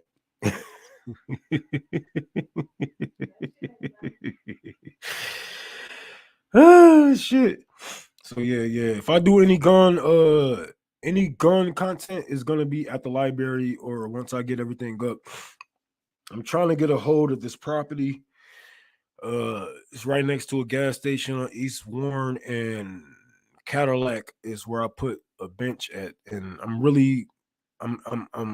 good friends with the owner of the building. He owned the gas station also, and I told him, once I'm done building a library, maybe we can build a thrift store right here. Maybe we can build another community center for the people. So that's what I'm going to be working on, and hopefully we can get a gun club here in Detroit. The only reason why it was so easy for me to open up a gun club in Florida is because everybody, like, this is an open carry state, but you're gonna you will barely catch a motherfucker open carrying. You know what I'm saying? You won't see too many black men open carrying, but down there in Florida, it is so easy to recruit. It's just like you can just walk up to them and be like, "Hey, I'm starting a gun club. Do you want to be in it?" You know, like, what is it about? Teaching black people how to arm themselves, teaching poor people how to be the resistance, this, and that, blah blah. Spit your game, and they go for it. It's just like boom.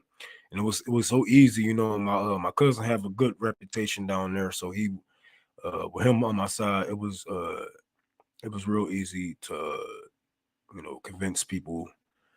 But up here, I say it's gonna take a little longer. Probably it's gonna be a little bit harder to try to start some type of gun club up here, especially a lot of people who got guns is not going to show you their guns. They're not going to just bring them around and just let you play with them and whatnot. You know, we use them to kill, you know, so it isn't a game, you know. But if we can try to get enough people out here to,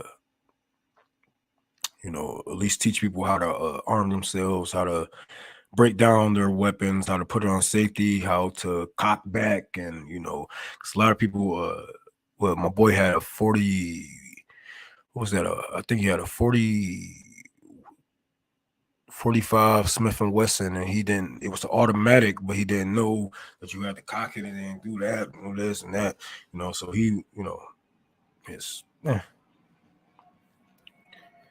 open carries, make yourself a target. I never let anyone see my gun. Yeah, it depends. So if you got, you know what I'm saying, carry, if you can carry conceal, I say carry conceal.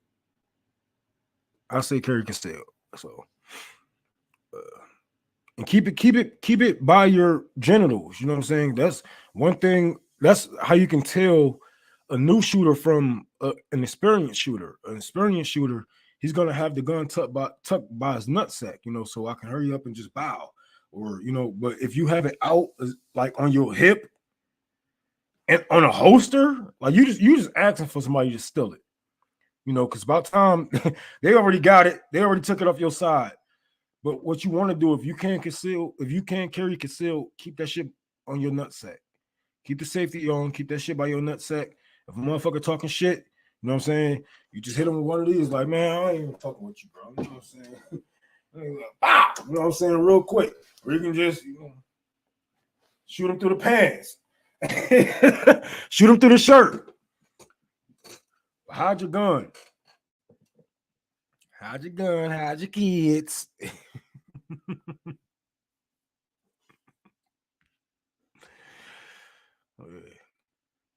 You can tell an experienced shooter from a nigga who just got a CP, just got his motherfucker his license to carry.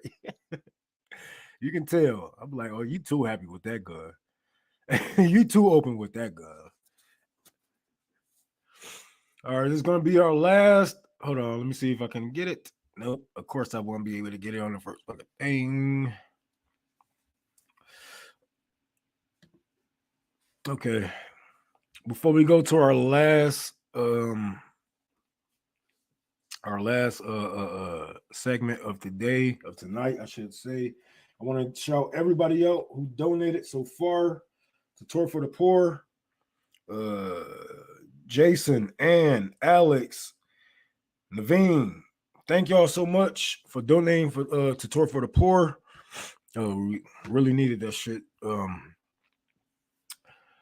But France, man, France is back at it.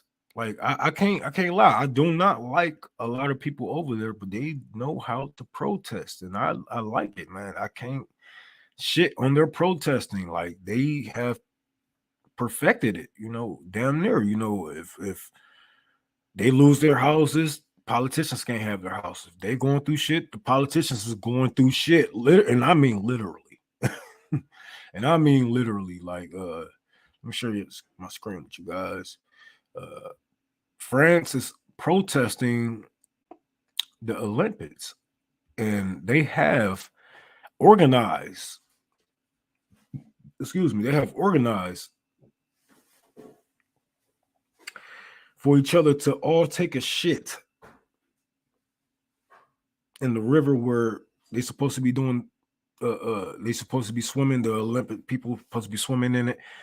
The leaders of France, they have promised that the water will be clean, and they said that they will take a swim in there just to show that you won't get any sores or you won't get sick from swimming in this water or whatnot. So the people of France, they said, let's test that theory, and they have organized an event for everyone in that district to take a shit at the same time. So we can go into the fucking water while the president is swimming. That's some gangster shit. I ain't gonna lie. Let's get to this. Poop protest in Paris is happening tomorrow, and this is what the Seine looks like today. The government has spent over €1 billion trying to clean the Seine before the Paris Summer Olympics that start in 1 month, and it's not working. So Parisians have set up a website telling everyone to go poop in the Seine tomorrow on June 23rd, which is when President Emmanuel Macron and Paris Mayor Anne Hidalgo both said they'd go swim to prove it's clean. The website even has a calculator so that people who live far from Paris can know when they need to poop in the river for it to flow down to Paris at noon tomorrow. But even today, without the poop, the Seine looks awful. It's even more green in person, and I saw people dumping garbage into it. Apparently, they've done multiple tests, and the level of bacteria in the Seine is 3 times higher than other open water swimming events allow. However, the Olympic Committee says there's no reason to doubt the swimming events for the Olympics won't take place in the Seine this summer, and they're confident the swimmers will be able to use it. So they said, no, man. You get no circus. You get no circus and peanuts. You get no circus and peanuts.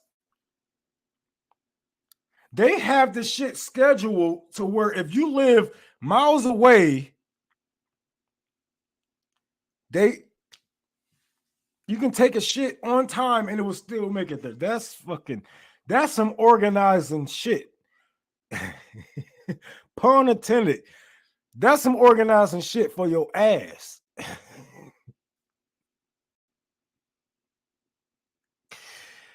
How do they know this? How do they know? Oh, well, if you stay in this part, it's going to take 3 hours for your poop to reach the river. So if I was you, I would poop at 6:15.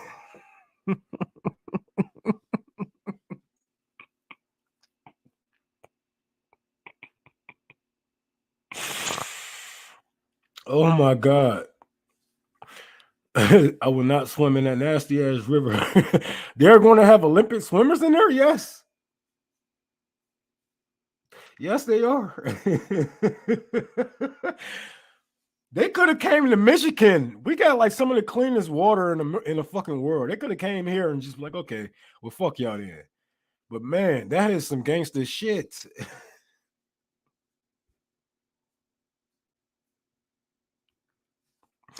Shout out to the people in France. I don't like y'all too much, but shit.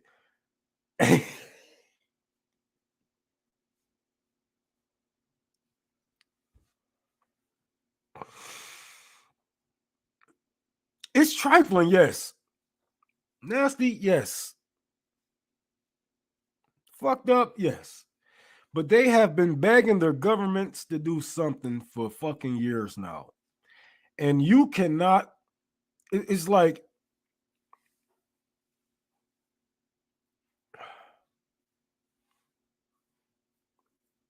they're not entertained by the circus and peanuts anymore.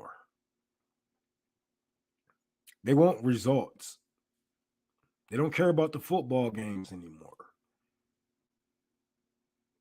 They want results. I can't tell a man or anyone how to protest. There's no correct way of protesting. But shit.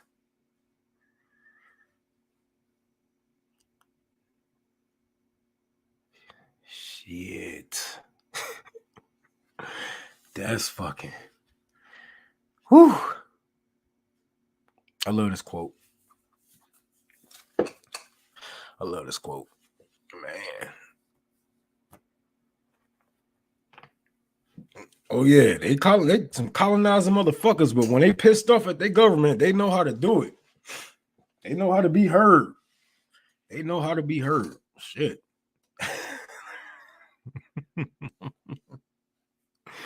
I wanted to end the stream on a lighter note because we just went through some shit. Julian Assange is free, you guys. Everybody, please go. Give his wife some warm welcomes and give him some warm welcomes back home. This isn't over with.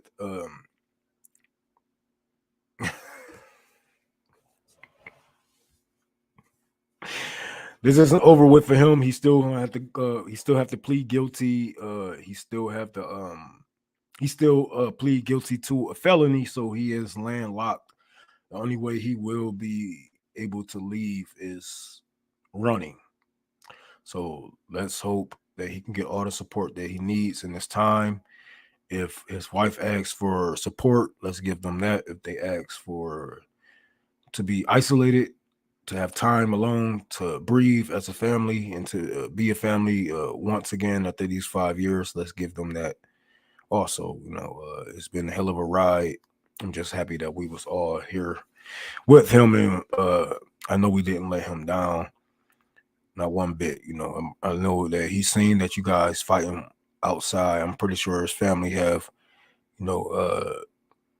show him all of the protests, all the speeches that you guys have put together, all the fundraisers that you have done for him and his family, all the eyes and ears that you have put on this situation. I'm pretty sure he is thankful, because I'm thankful. I'm grateful, and it's not even me. But if it was me, I would love to have you people on my side, by my side, fighting for me 24 hours a day, even if I can't see, even if I can't feel it, I know it. And it's a step forward. It's a step forward, you guys. If anybody else would like to donate, we're going to be heading out pretty soon. I'm going to put my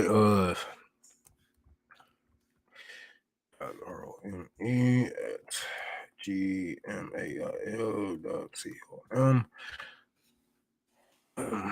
This is my email. If you guys have anything you want to donate to the homeless shelter for women clothing, I need women clothing, dresses, jeans, skirts, blouses, game, blouses. No, but I need blouses. I need tank tops, hair wraps, wigs, pumps, tennis shoes, whatever you have to give. Email me and I will be back with you. Hopefully can get to everybody tonight, because I need everything by the 5th. So I'm going to be pushing this very hard. I'll be here with you guys tomorrow, fundraising also. So thank you guys for showing up. 1,700 people in this motherfucker. Y'all better like, share, subscribe. Take your daddy phone, subscribe. Take your mama phone, subscribe. Take your kids' phone, subscribe. Hold on. I think we was only like 7 people away from like 50,000 or some shit like that. Let me check that. 45,000. Okay, we got our 45,000, y'all. All right, RBN officially 45,000. Hold on. Hey, come on, bitch. All right, fuck it. Y'all niggas see it. Go on to Twitter. Go on, not Twitter. Go on YouTube. Subscribe, like, share. Like 400. God damn, that's for him to left these days. Damn, you've been here for a minute. I appreciate that, finger man. Finger man. You trying to tell me something, nigga? But all right, y'all. You guys, it's getting late. It's 11 o'clock. Oh my god, I ain't got no weed. I'm about to be up all night. This about to suck. All right, y'all. I love you. Y'all take care and keep fighting.